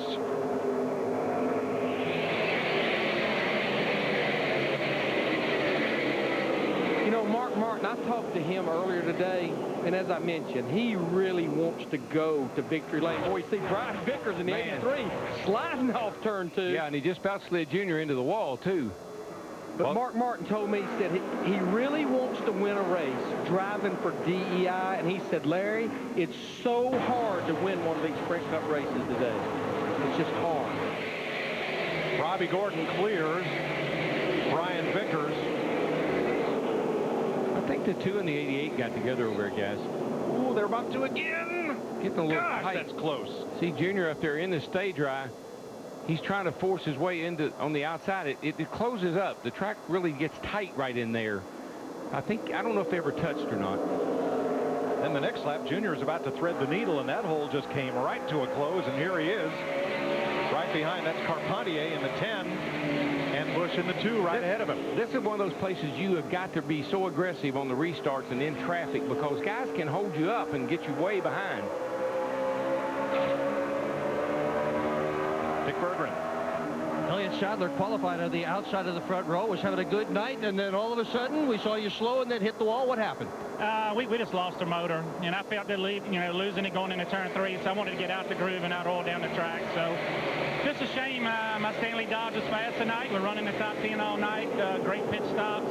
Very optimistic about this new race car. It was very fast tonight. Best car we've had all year, so we can hang our heads because we're not getting the finish we want, but we can be optimistic because we got ourselves something to work with. We'll see you at Talladega, and he flies at that place. And Darrell, there's an engine that got in trouble. We're getting a report that Bobby Labonte, the 43 car, is down a cylinder.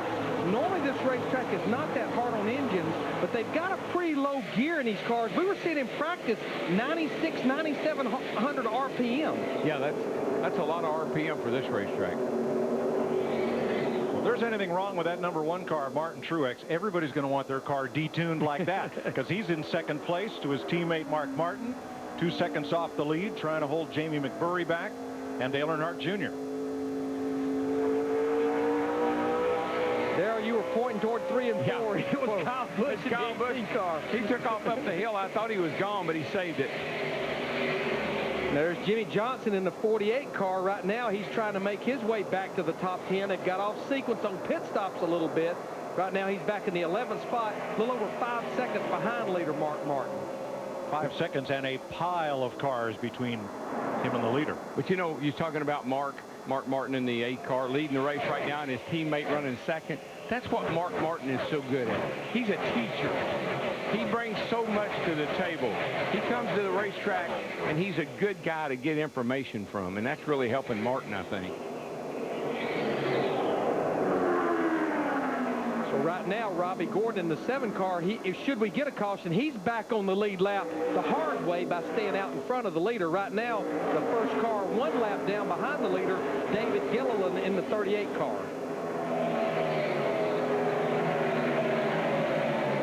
Clint Boyer to the inside of Kurt Busch in the deuce. And that's a battle for 7th place.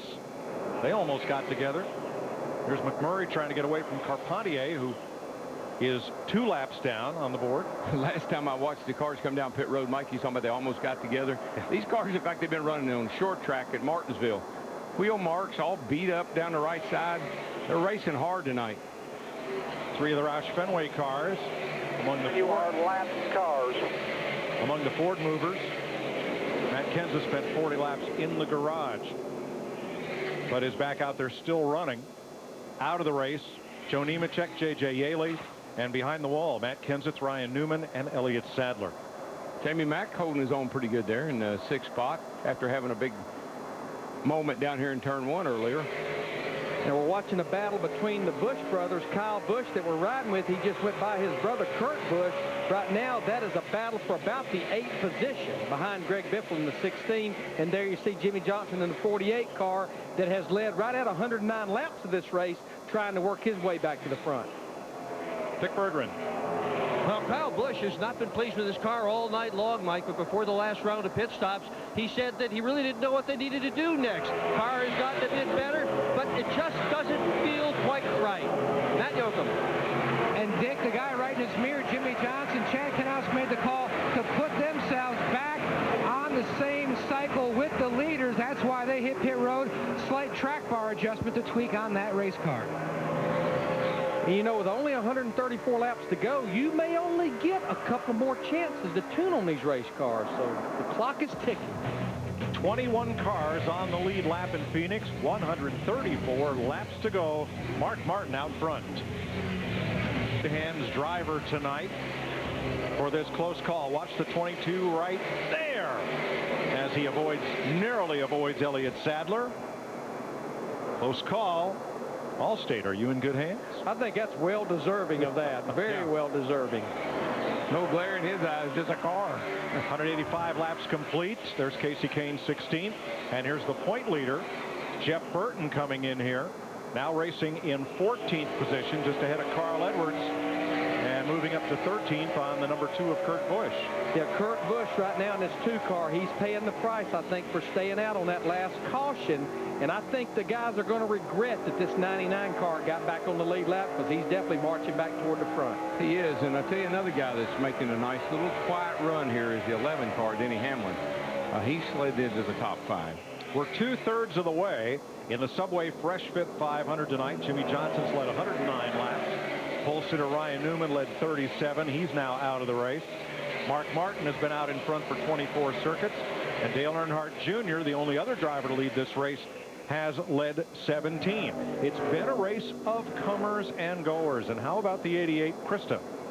Well, a while back, Mike Jr. said he was just a tick snug. He didn't want to loosen his race car up too much, but his car is getting much tighter. So much so, in fact, that just a lap ago, Jr. said on his radio, it's getting tight. I wish I could set this thing on fire. It makes me so mad.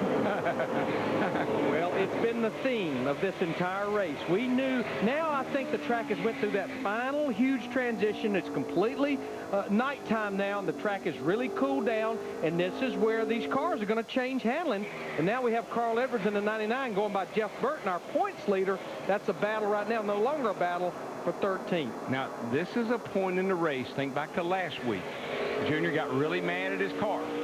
This is a point in the race where Junior's got to buckle down, and he and Tony Jr. got to figure out what to do to it before it gets out of hand. What I like, Darrell, this is where Tony Uri Jr.'s got to be a salesman. He has the quickest car on the racetrack right now, along with the man you just mentioned, Denny Hamlin, at 11. I wish I had my old race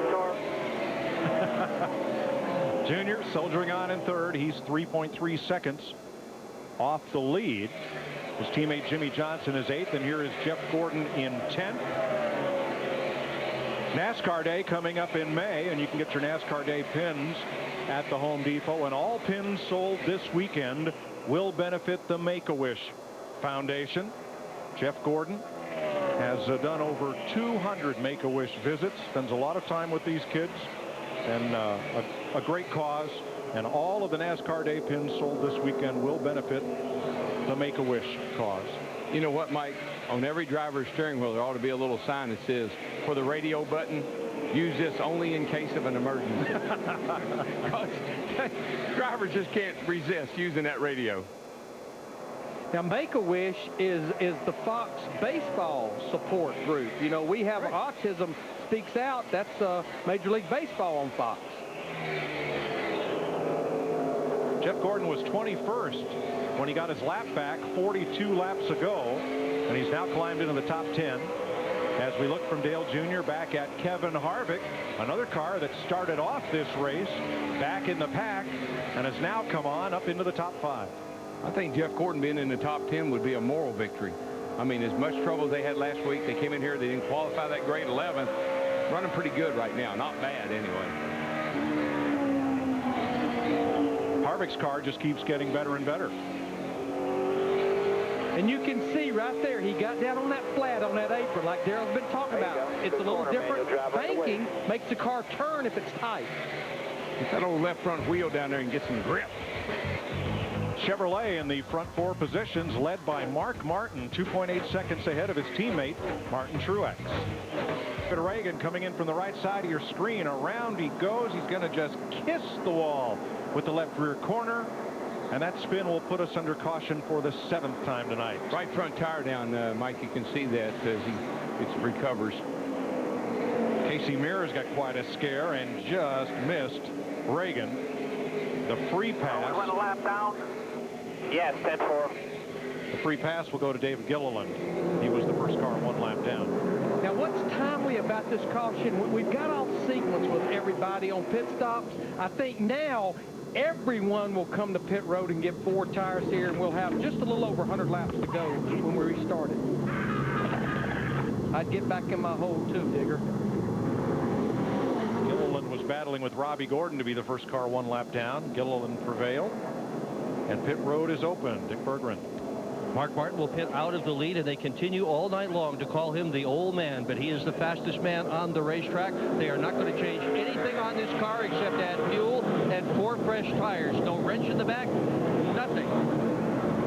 Matt, Kevin Harvick's team continues to make this Chevrolet better and better, but he needs a chassis adjustment, and he needs to get this car to turn better in the center of the corner. Air pressure and chassis, Steve.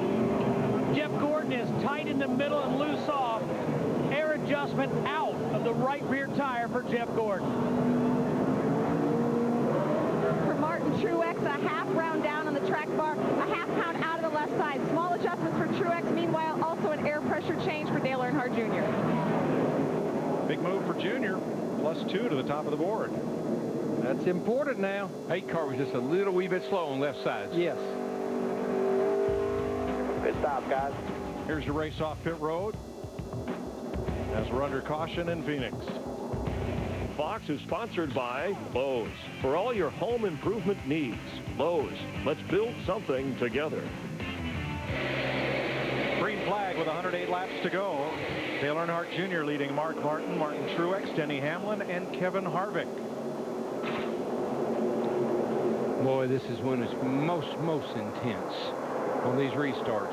They get 3 wide. That's not good here. And you see Robbie Gordon up there in that 7 car just driving his guts out, trying to get back on the lead lap. He's been trying for a long time to get back on the lead lap. He's pretty good for a few laps, and then he fades ever so slightly, allows somebody to always get around him and get that pass besides him.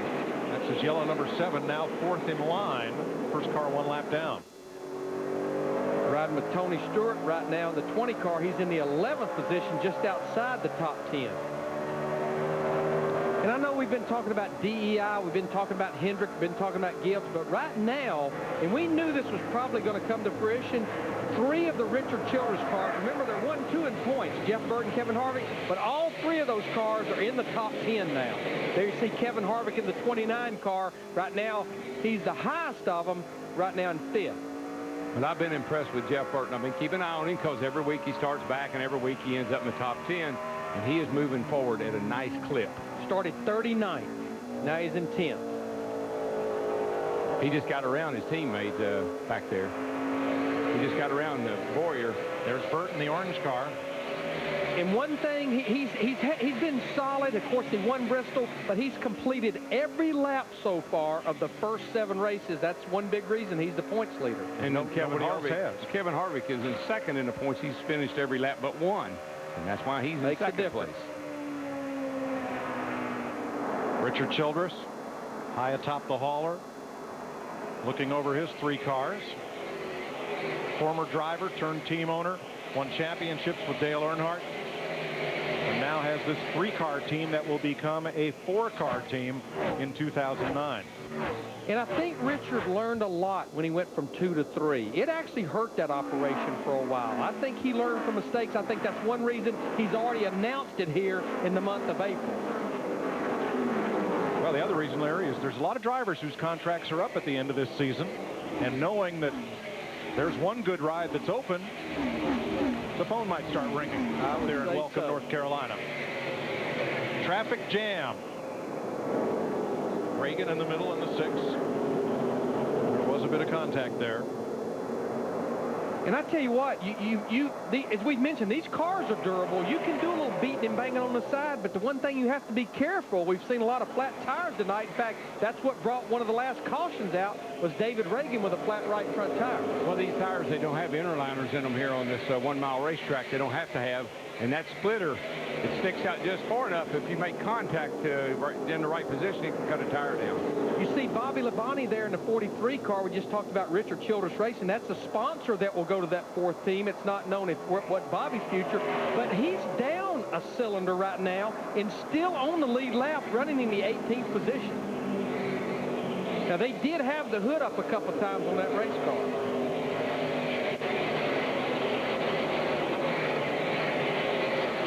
Denny Hamlin racing for the March of Dimes this weekend in 4th place. The 3 Gibbs cars are our Toyota top performers, 4th, 6th, and 12th right now.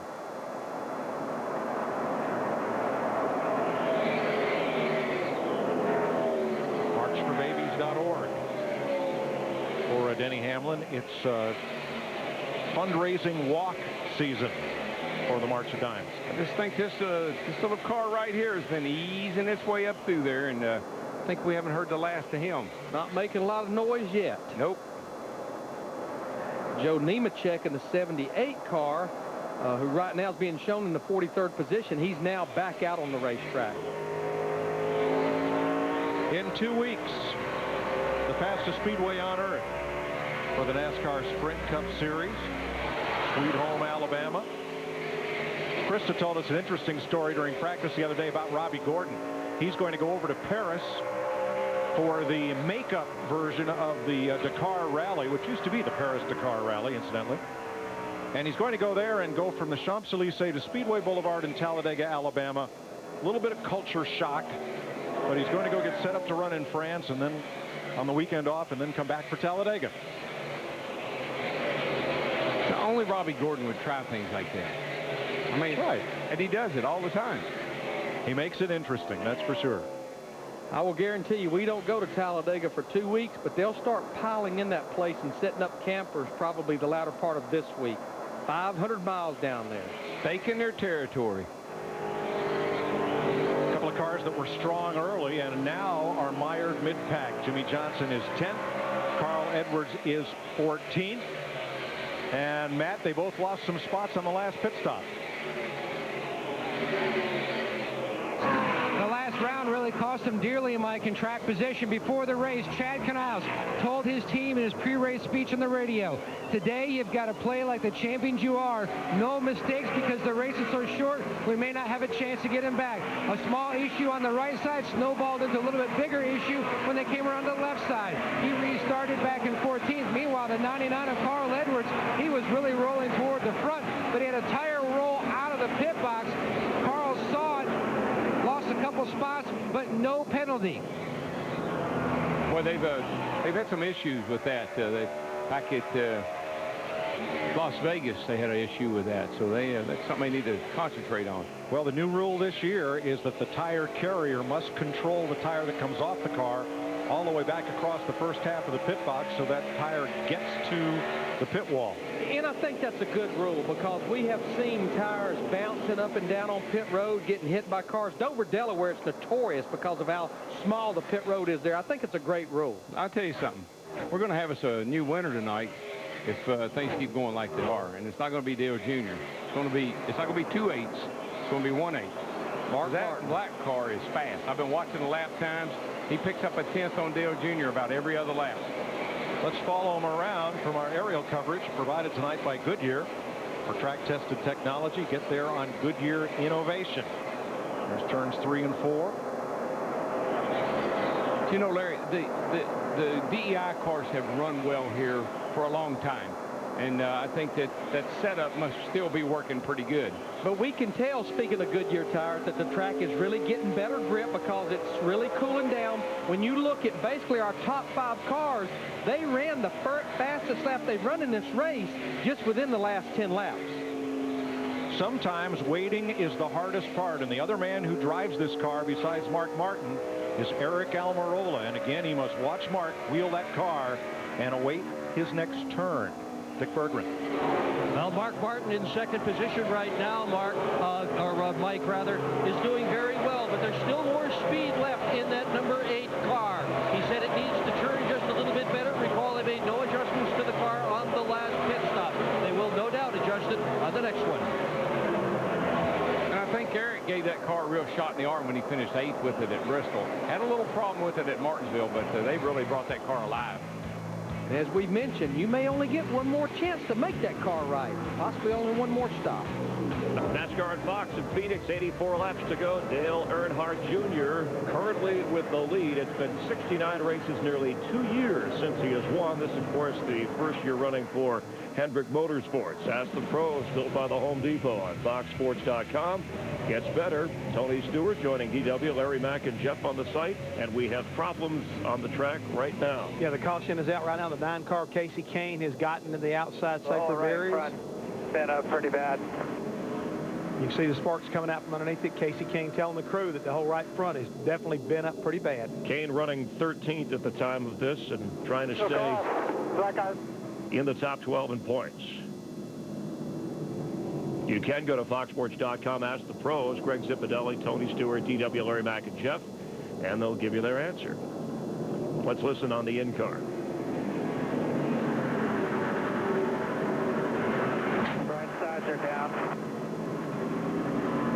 And from outside on the 31 of Jeff Burton. Oh, hard lick that outside wall again. You know, you can see him come down inside there, the right front tire. It looked like he hit the outside wall coming off first, and that cut the right front tire. Now he hit the wall.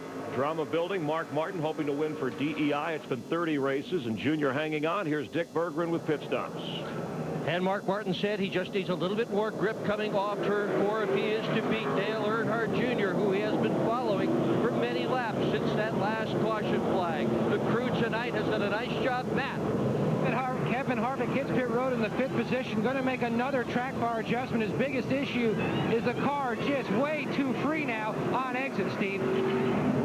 Chassis adjustment for Jeff Gordon, Matt. He says his car is loose. We're going to try and get him a little bit tighter, Krista. Denny Hamlin is just a little bit loose. Dale Earnhardt Jr.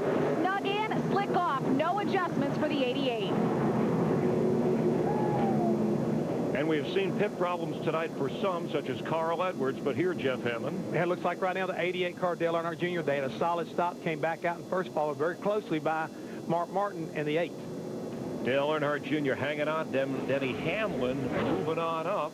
82 laps to go under caution. When they go green, we'll be back. It's NASCAR on Fox from Phoenix.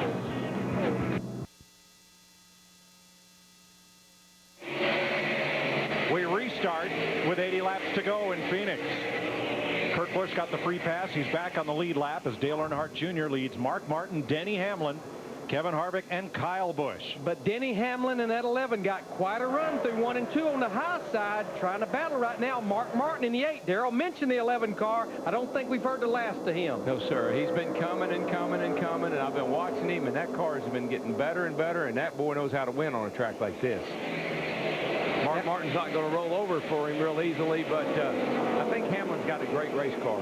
Now, what's interesting about that caution, these guys came to pit road, everyone on lap 230 with 82 to go. Based on all the information we gathered, that's outside of the fuel window for Sunoco race fuel. So I believe everybody right now is a little short on making it to the end should we go caution-free. One thing we talked about caution-free at the top of the day, I agree, was who could improve their car the most throughout the running of this race. And the two fellows that would get my vote are Kevin Harvick, who right now is 4th, and Jeff Gordon, who is 9th. Neither of those cars ran well early, and they've really picked up. And Jeff seems to be really good on the long run. The longer we go green with Jeff, seems like the better his car is. Maybe another cat we hadn't heard the last stop right now. Kyle Busch in that 18 car. Those guys, Steve Addington, they had one more shot to make adjustments on that thing. And now he's up there trying to battle Kevin Harvick in the 29 car. That would be a battle right now. Kevin's in the 4th spot. Well, we heard that he may have a slight brake issue, Larry. The 18 does. And when the car doesn't handle good, you use a lot more brakes. So get the car handling better for him, and the car, he won't have to use so much brake. What do they say about that, Dick? Well, he hasn't said anything about the brakes until since the last pit stop, Darrell, so it's been quite a long while since he said anything about it. But he has basically complained about that car all night long. He said just before the last pit stop that the car needs speed. It's just playing tight in the center. It said that as far as he's concerned, they simply have not had the speed they've needed all weekend long. You saw Kyle Busch put a hand out the window, give a wave to Martin Truex for running him clean as Busch made the pass. They are 3.5 seconds off the lead right now, growing to 4.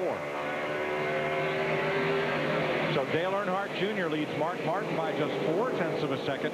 Denny Hamlin 1.5 back, and Kevin Harvick 3 seconds off the lead.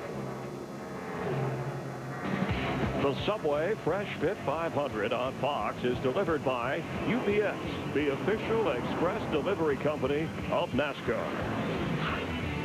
UPS delivers up-to-the-minute race info at foxsports.com, keyword Foxtracks. 73 laps to go, and most probably one more pit stop before we settle this one.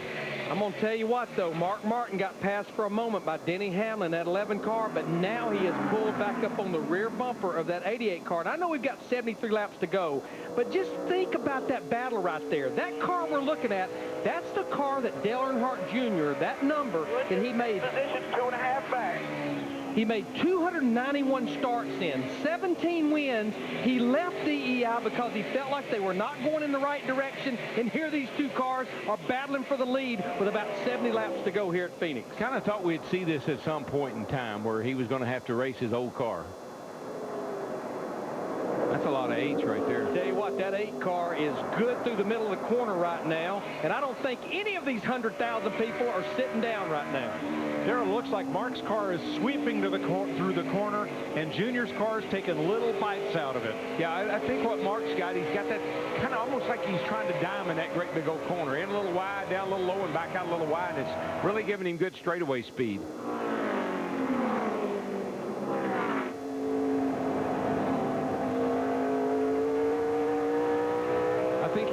I think Mark's sitting there saying, you know, I'm not going to get this dude up off the bottom. I think Mark's trying to see how his car might act if he went to the top, although Junior just opened the bottom a little bit for him right there.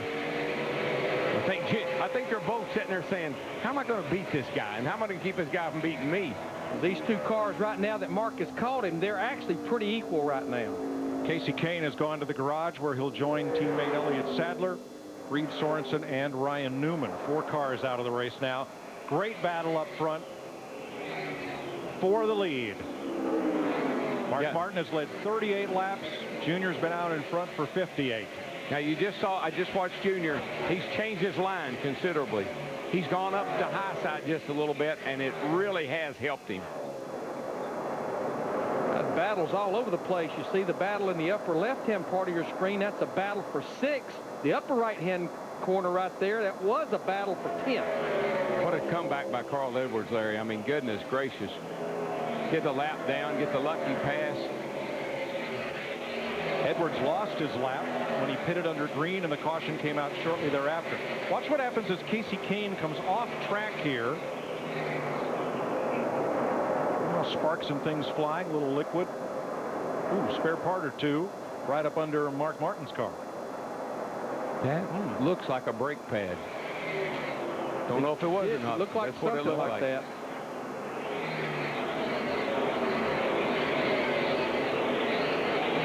You see Junior's car, it just gets a little, he's playing toss and catch it with that car, where Mark's car is really smooth through the corner. Pushy loose, cranking on it. I think both these guys are giving it pretty much all they got right now. I would say so. And company's coming. Denny Hamlin is beginning to eat into the lead those two Chevrolets have. He's about 1.9 seconds back. Well, that's what I noticed about Hamlin before, Mike, was on a restart maybe not so good, but as they went into a run, he just kept gaining a little bit at a time until he would be back there. It's almost like Dale Earnhardt Jr.'s car just wasn't that good 5 or 6 laps after a restart, till the air pressure kind of came up in the tires a little bit. Dale Earnhardt Jr. leading Mark Martin in the Subway Fresh Fit 500 on Fox. There is the lead battle with 59 laps to go. Dale Earnhardt Jr. is picking up about a tenth of a second every lap on Mark Martin, as you watch from our aerial coverage from Goodyear for track-tested technology. Get there on Goodyear innovation. Denny Hamlin's fallen to 2.5 seconds back. Kevin Harvick 4 seconds off the lead. And when Junior moved up just a little bit down in 1 and 2, he's still running a nice low line here in 3 and 4. But when he took the higher line in 1 and 2, he started to inch away from Mark Martin. It really does free the car up and give it a nice shot off the straight. We see Hamlin fishtailing up out of the corner. Yeah, right now, Dale Earnhardt Jr., he's the only guy that's been running in the high 28-second brackets. Everyone else down in that low 29. Dick Berggren. Mark Martin has just told his crew that the car is loose coming off the corners, Mike. And you know, I'm not surprised. I had a long talk with Chad Knaus this morning on a lot of different subjects, and the one thing that Chad feared is this track got to this point, completely cooled down from nighttime. Matt, he felt like the car was going to get tight in the center, but get loose off as the track cooled down, Matt. Absolutely, and Larry Mack in the previous 20 seasons has taken only 6 times for the Hendrick guys to win a race, their first one of the season, in the 8th race or longer. Right now, Jimmie Johnson, who led 109 laps earlier tonight, says he doesn't feel like his car is horrible, but to go faster and get back to the pace he was, he's going to need more side fight. That's what Chad Knaus is thinking about on their next stop.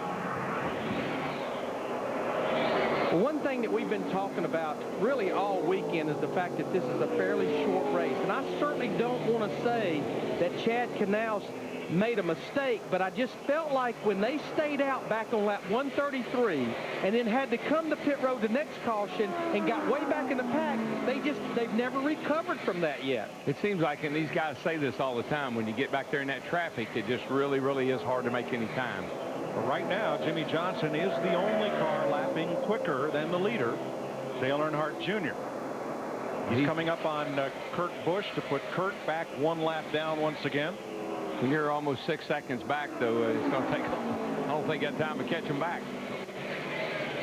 But again, I want to set the story up here. We had that last caution that came out on lap 229. Everyone pitted on lap 230, which is roughly about 82 laps to go. we feel like that almost everyone is figuring they're anywhere probably from 5 to 10 laps shy of making it to the end. You look at our last 3 races, it's been won and lost on decisions made on pit road. We could be very well headed that direction again.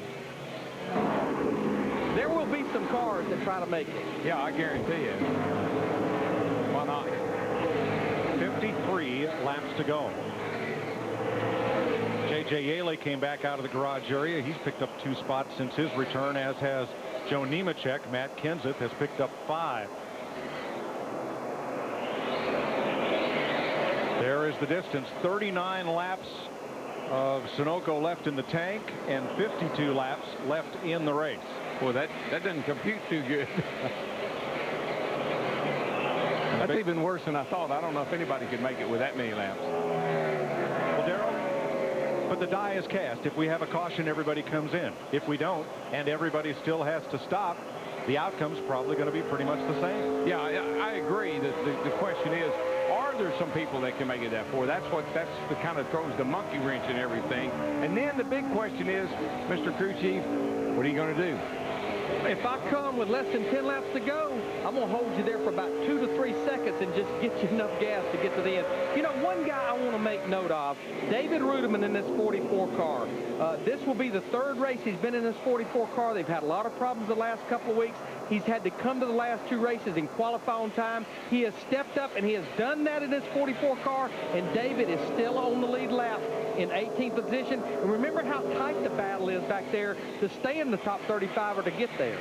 And I want to give a call to his teammate, Michael McDowell, who started racing at the age of 8 in Glendale, Arizona, just over the hill from the racetrack here. After his qualifying crash at Texas, he came back, ran a good solid race, and he's been whipping back and forth coast to coast doing TV interviews all week long and showing replays of that crash, but no ill effects for McDowell. Happy to be here in his hometown to have a chance to race. Currently he's 31st, the first car 2 laps down. And right now, I think the biggest agenda for Michael McDowell is try to run as many laps as possible. Performance, yeah, that's important, but not as important as just seat time. Yeah, I think. Well, there goes his boss. Let's see. Go ahead there, boss. I'll get out of your way. You're a little better than I am. Yeah, but I think you're right, Larry. This is a good kid, and he's got a good head on his shoulders. I watched him do all those interviews, handled himself very, very well. He was very articulate when he got out of that race car wreck last week. So, good kid, and I think he's got the ability to get it done. We've talked about the danger zone and the top 35 of owner points. That determines who has to make the race on time and who is guaranteed in. And the way we stand right now, these drivers would have the exemption 2 weeks from now at Talladega, and J.J. Yaley, who crashed early, might have to rely on time trial to make the show, along with Sauter, Blaney, Frank Keating, and the rest. Now, this race isn't over. J.J. still has a chance to fight back into the top 35, depending on what happens with Regan Smith. And you see he's only 3 points out. That's 1 position. So if he can just gain 1 position, then he would certainly possibly go back in there, depending on where the 01 car finishes. And based on the way all the Toyotas ran at Daytona, he stands a pretty good chance of running good at Talladega. Well, the bad news for Yaley is being 87 laps down with 46 to go, he's not going to gain a position. Here's the guy that's going to gain, though, Mike. Is only 42 laps down. We were just talking about that 48 car, Jimmie Johnson. Will they have enough time to make it back to the front? He just drives by Kevin Harvick. That will move him up to the 4th position, about a little over 4 seconds behind leader Dale Earnhardt Jr. But he is cutting into that lead. Good job, bud. That's 4th spot. The question is, how long will Dale Earnhardt Jr. be the leader? Mark Martin has caught him as he needed a little time to get past Dave Blaney. And Darrell, I think this is a pivotal race with Junior. Whether or not he wins, the big question mark about he and Tony Eury Jr. and this 88 team is, can they end the race with a car that is better than what they started with? That has been a problem for them, and it looks like tonight, mission accomplished. Yeah, this has been the best run all night long I've seen them have. 44 laps to go in the desert. 5-time second place finisher got tired of running second. Mark Martin has come to the lead. Here's how he did it. Lower right of your screen. Floats it down in there, and of course Junior's moved up to that higher line, and now Mark has got the bottom groove, and away he goes. He's checking out now. And now Junior's fighting to hold on to second as Denny Hamlin is right there. Hamlin's car is so good. The longer we run, the better it gets. And I really still believe that Levin car might have a little something for all these guys. 37 laps to go, and the big question is, when will they come to pit road, and what will they do when they get there? We believe everyone will need one more stop to make it the final 36 miles. You know what's great about our sport is Mark Martin, who just took the lead. He made his first start on April 5th of 1981, 27 years ago. We're looking at a kid right there in the 11 that was 5 months old when Mark Martin made his first start. Denny Hamlin, oh, by the way, Dale Earnhardt Jr. was 6 years old. I gotta believe Junior was probably there when Mark made his first start. Probably, hanging out with old Dad. Yeah. And Jimmie Johnson is right with them.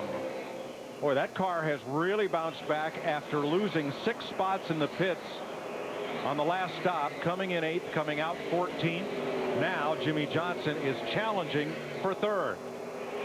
And you can see how much Dale Earnhardt Jr. is on top of that wheel, but definitely the handling has went away on that car. It has, but I was just going to say about Mark Martin, that car is not handling perfectly by any means. It's just handling better than the rest of these guys. Backing up, Dale Earnhardt Jr., Kevin Harvick, Kyle Busch, Martin Truex. Those cars were strong a little bit ago, but now moving the other way. But the outcome of this race could come down to not who has the best handling car, the best driving car. 3 to go. Just save me as much as you can. Save me as much as you can. Talking about Sunoco fuel right there. If there's someone that can make it to the end, and if you do have to come to pit road, Krista, being mistake-free on that pit stop, because it will be a quick one, Krista. Absolutely. What's going on with Dale Earnhardt Jr. right now on the track? The only thing he has said on the radio in this entire run, as Mark Martin made the pass, Dale Jr. said he could not hold the throttle down. Car just real tail happy, getting real loose off the corner. And you heard Kyle Busch asked there a little earlier about this. Wanted to ask Bill Elliott if these... Well, the guys are good. He wanted to Keep ask... your chin up. We got a little bit more time here. You got about 32 laps to go. I think we're going to stop and make a pit stop. So the question will be, will they take time to adjust the car on the stop, or are they just going to gas them and go? No, because any time spent on pit road could be positions lost. You want to be there. The car almost doesn't even have to stop for the amount of fuel that they have to put in that car. I was going to say that, Kyle Busch asked earlier if Bill Elliott, if these cars drove like they did back in the day. Well, you might want to ask Mark Martin, because Mark Martin is an old school driver, and this is kind of an old school car. 14 top 10s here for Mark Martin, including 5 second-place finishes. He did win here, but that was 15 years ago.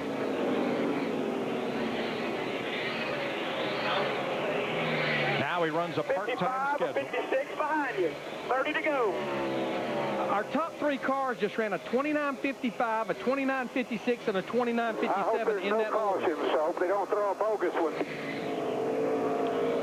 That was Mark Martin. Take care of that fuel, man. Larry, it's something that I'm kind of find interesting, telling him to take care of the fuel, as if possibly they're not thinking about stopping. Why would you? That race car, yeah, they're running all the races. Mark Martin is not. Mark Martin is about a win. He's not points racing. But what I'm hearing there, Darrell, is if he takes care of the fuel, saves a little fuel, that car can be stopped for less time on pit road, because you need to take on less fuel to get to the finish. Yeah, I mean, I'm sure they're going to time it. It's going to be a time stop. I just think it sounds to me like they're almost thinking about going for it. Matt? Mike, Chad Canals just summed it up perfectly. He told Jimmie Johnson 2 laps ago, we are in a unique situation here. Our calculations have us running out on about the last lap. We know our teammate, the 88 of Dale Jr., cannot make it to the finish, but I'm not sure about the 2 cars ahead of us. So right now it's just a wait and see, but they're expecting they're probably going to have to hit pit road for a splash at Sunoco. Well, here's something else to consider, too. That 11 car running second. Now, they have had some fuel issues, and they've been working on that. if you work on it, you might make it better. So he could be a guy sitting there that could make it. And I know Joe Gibbs, after their issues at Bristol, said, boys, we will fix this problem. That's right. So I don't know. Kind of wondering whether anybody's planning on stopping or not. What about the leader, Dick? Well, Jeff Clark is Mark Martin's gas man, and his fingers have been flying across the keyboard of both his computer and his calculator, and he just told me that Mark Martin will be 1 lap short on fuel. And I just believe right now what I would hope that Tony Gibson, and they're doing with Mark Martin, he has over a second lead. So all you're doing right now is trying to stay in front of that guy behind you and trying to conserve fuel. And there's the guy right behind him. That's what pretty much a little over a second looks like to Denny Hamlin in the 11 car. Let me tell you something. 1 lap is only a mile.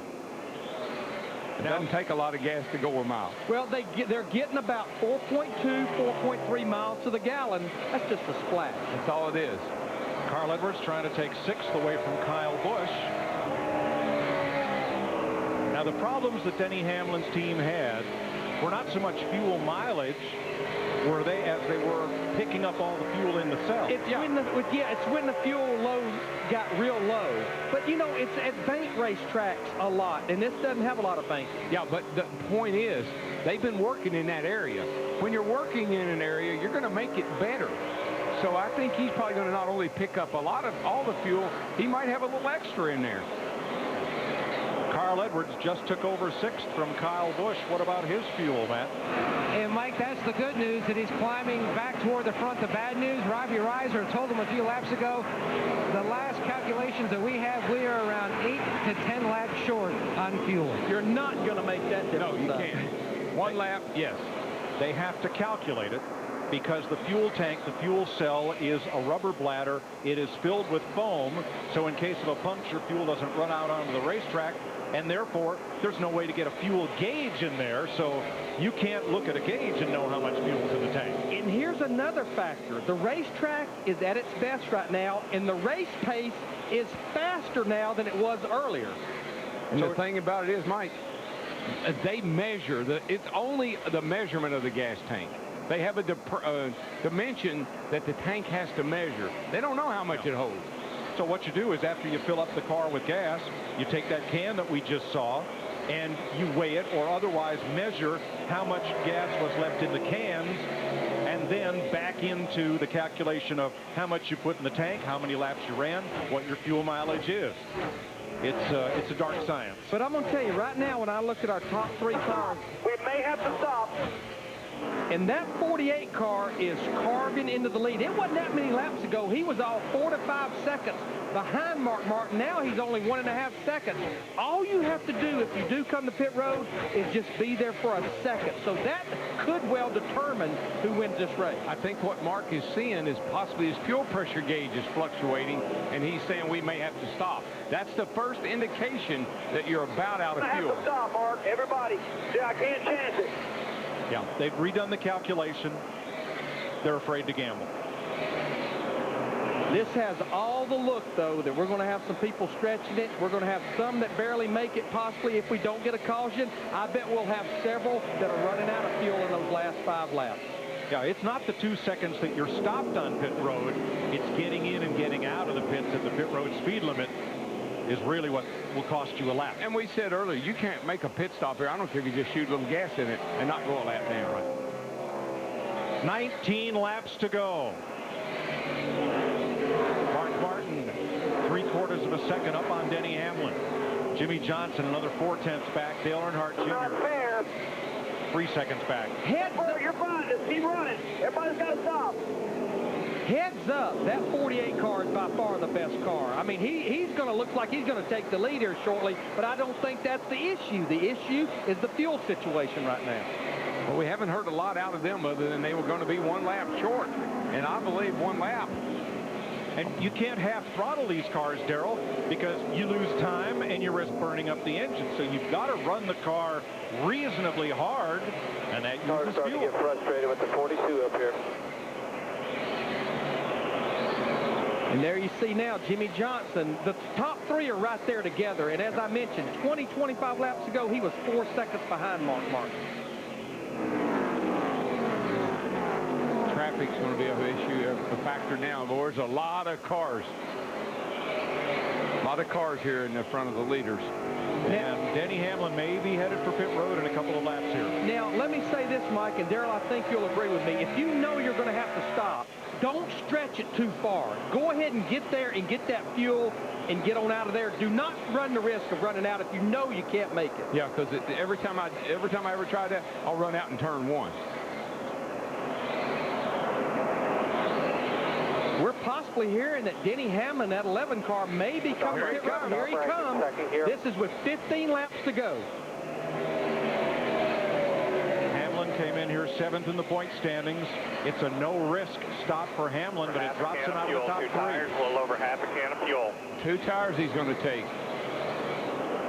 Go on the jack.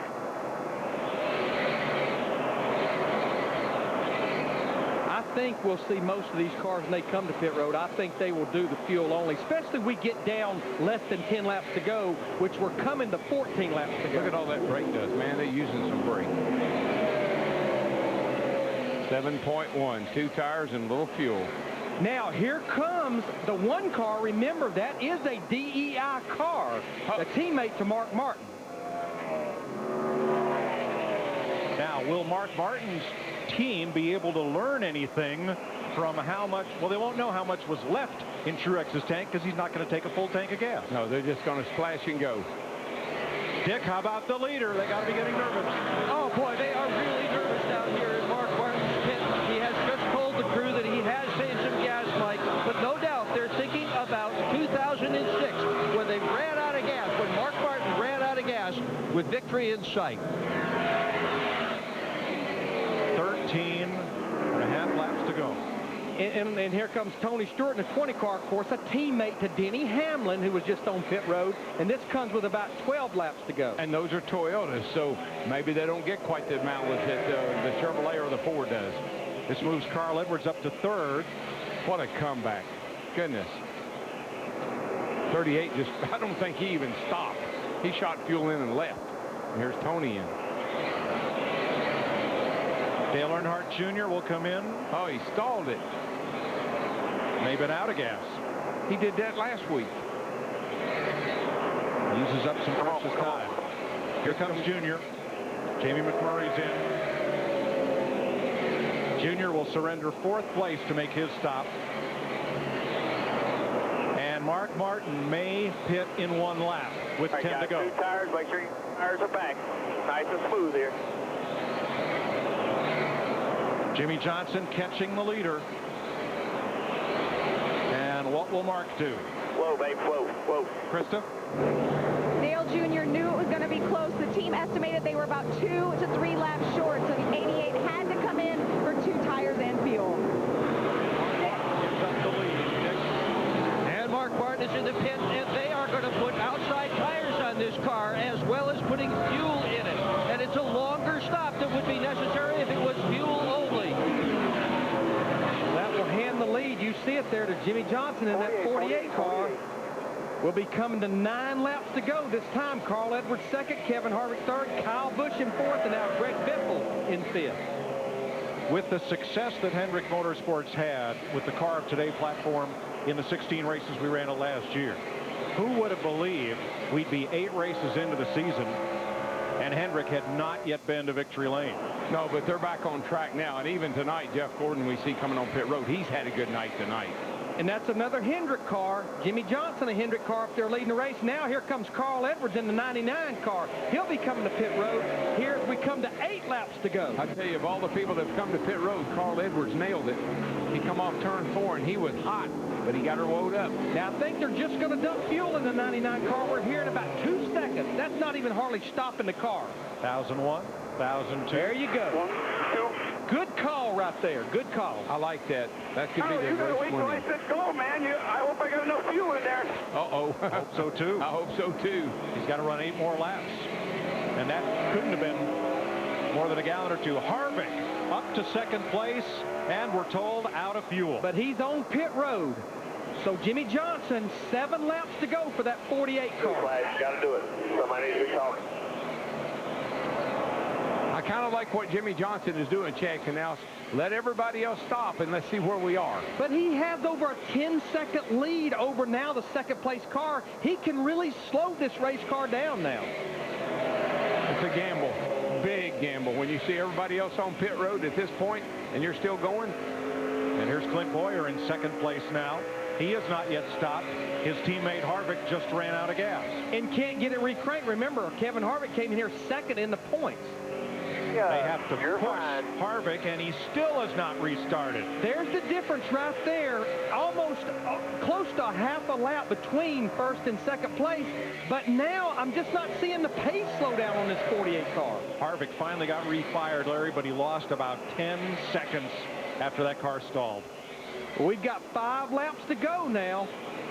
So who has not stopped? Jimmie Johnson, Clint Boyer, Jeff Burton, the first 3. Here, nice and easy. Back it down a little more. Plenty of time. But I sure like what Carl Edwards did. No gas, no tires, no fuel. Pretty close. He's the top running car of cars that's come to pit road right now, and actually got a pretty decent cushion on the car behind him. Well, in fact, though, he just lost the position to Denny Hamlin in the 11. 4 to go. Well, this 48 is... Back it down, back it down. If he's got that big lead, but if you're racing for a championship and you run out of gas and drop off, you're going to lose 20 spots in this race.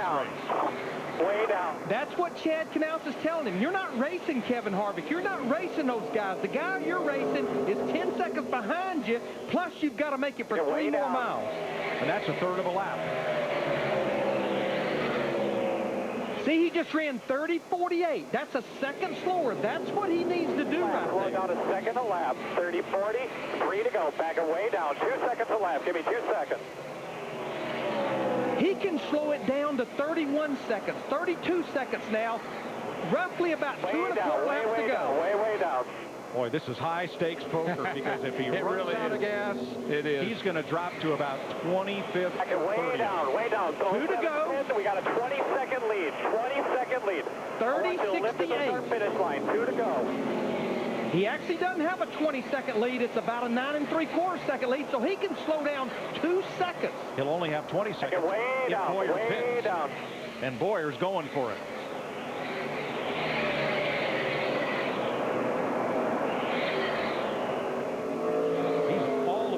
Throttle now, and he'll see the white flag. White flag. Way down. Slow it down now, bud. Slow it down. Slow it way down. Big gap behind you, White. Last time around. Got a 20-second lead there, back way down. The other car's going into 1 now. What a great gamble. Down, buddy. What a great call. High stakes, gambling. He does it. If he can just make it to turn 4, he'll be in good shape. Put it in neutral. He could coast. Put it in neutral. Whatever you want to do. You got it made. Jimmie Johnson off turn 4. He did First win for Hendrick in 2008. He did it. Jimmie Johnson coasts across on fumes and wins it. I'm not sure we'll see a burnout. I'm not sure there's enough fuel to do a burnout. That is it. You won. Oh, by the way. Clint Boyer crosses the line 8 seconds behind Johnson. Now all the other guys are saying, why did we stop? I love it. A fuel mileage race works. I'm going to find the other guy. I'm saying, why did I stop? Chad Knaus gets a big hug from Jimmy's wife, Shani. And finally, Rick Hendrick will have a chance at victory lane. Defending series champion Jimmie Johnson in a fuel mileage finale.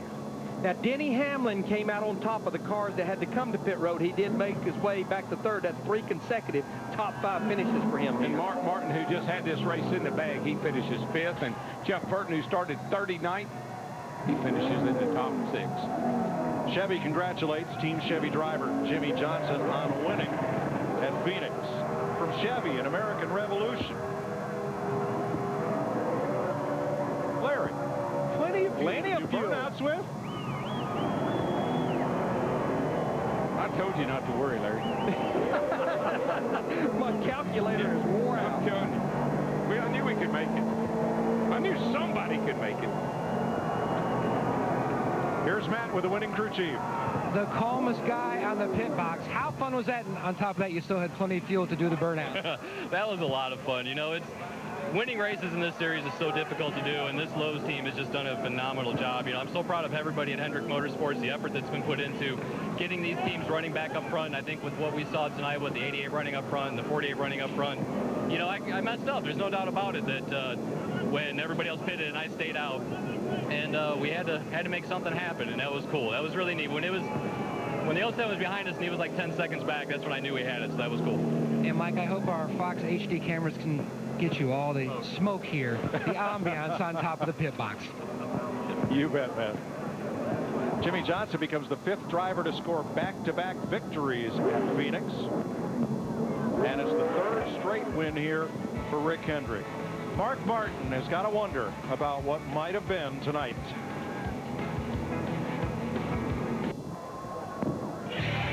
Promotional consideration provided by the following.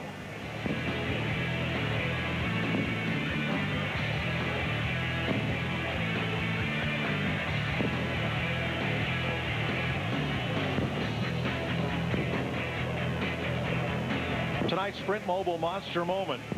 A strategic decision may happen in a flash. If you missed it, get up to speed now, not later, with NASCAR Sprint Cup Mobile. Chad Knautz's decision to keep Jimmie Johnson out on the racetrack.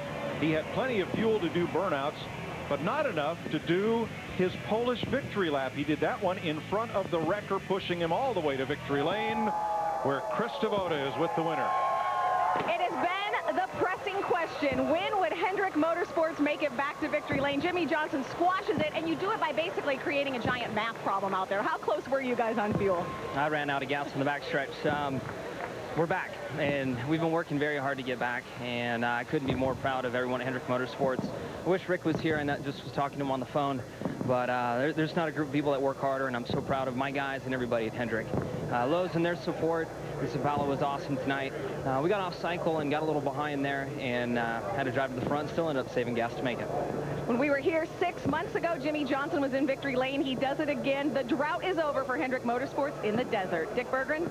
Mark Martin finished 5th after a stirring run for the win. They asked you to save fuel. You saved fuel. They still made you pit. What happened? I'm just really, really proud to drive for the U.S. Army and give our soldiers something to cheer for. We just about pulled this one off tonight. We had a great car. We changed our strategy right there at the end, and I saved a lot of gas, probably a lot more than they knew.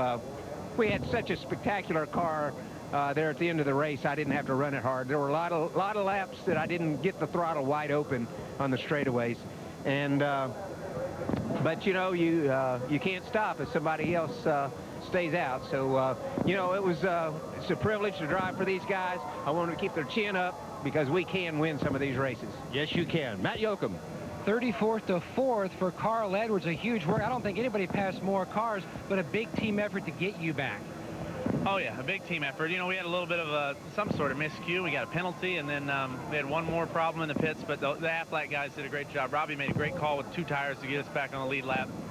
But man, that's as hard as I can drive right there, and it's good to know that we can be that fast at a track other than a 1.5 miles. It bodes well for the rest of the season, and just can't thank Aflac. And I've already drank all my vitamin water. Came and drink one of them on camera. Thirsty as I can be, man. But we'll just move on. And it's a good points day. So and I had some fun, man. Great recovery, Mike. Jeff Burton will retain the point lead. There'll be at least one change in the top 35 when we go to Talladega in 2 weeks. As you have a look at the finish. I just think this car continues to evolve into a better and better race car. There's some issues with it, but it's a lot better. See a lot of guys there in the 11th through 20th that I think did not make a pit stop, ended up with a good finish. Casey Mears, Jimmie Johnson's teammate. Bobby Labonte, who had an engine problem, sat there and ended up finishing in the 12th position. And how about David Gilliland? Another top 15 run for him. Pretty proud of my Ruderman, too. He finished 18th there in his car. And a nice top 20 run for rookie Sam Hornick. Yeah, good job, Sam. Let's catch up with Dale Earnhardt Jr., who wound up 7th. Well, Dale, you guys, I know you wanted to win this race, but you led a lot of laps, and you continue to put good numbers on the board.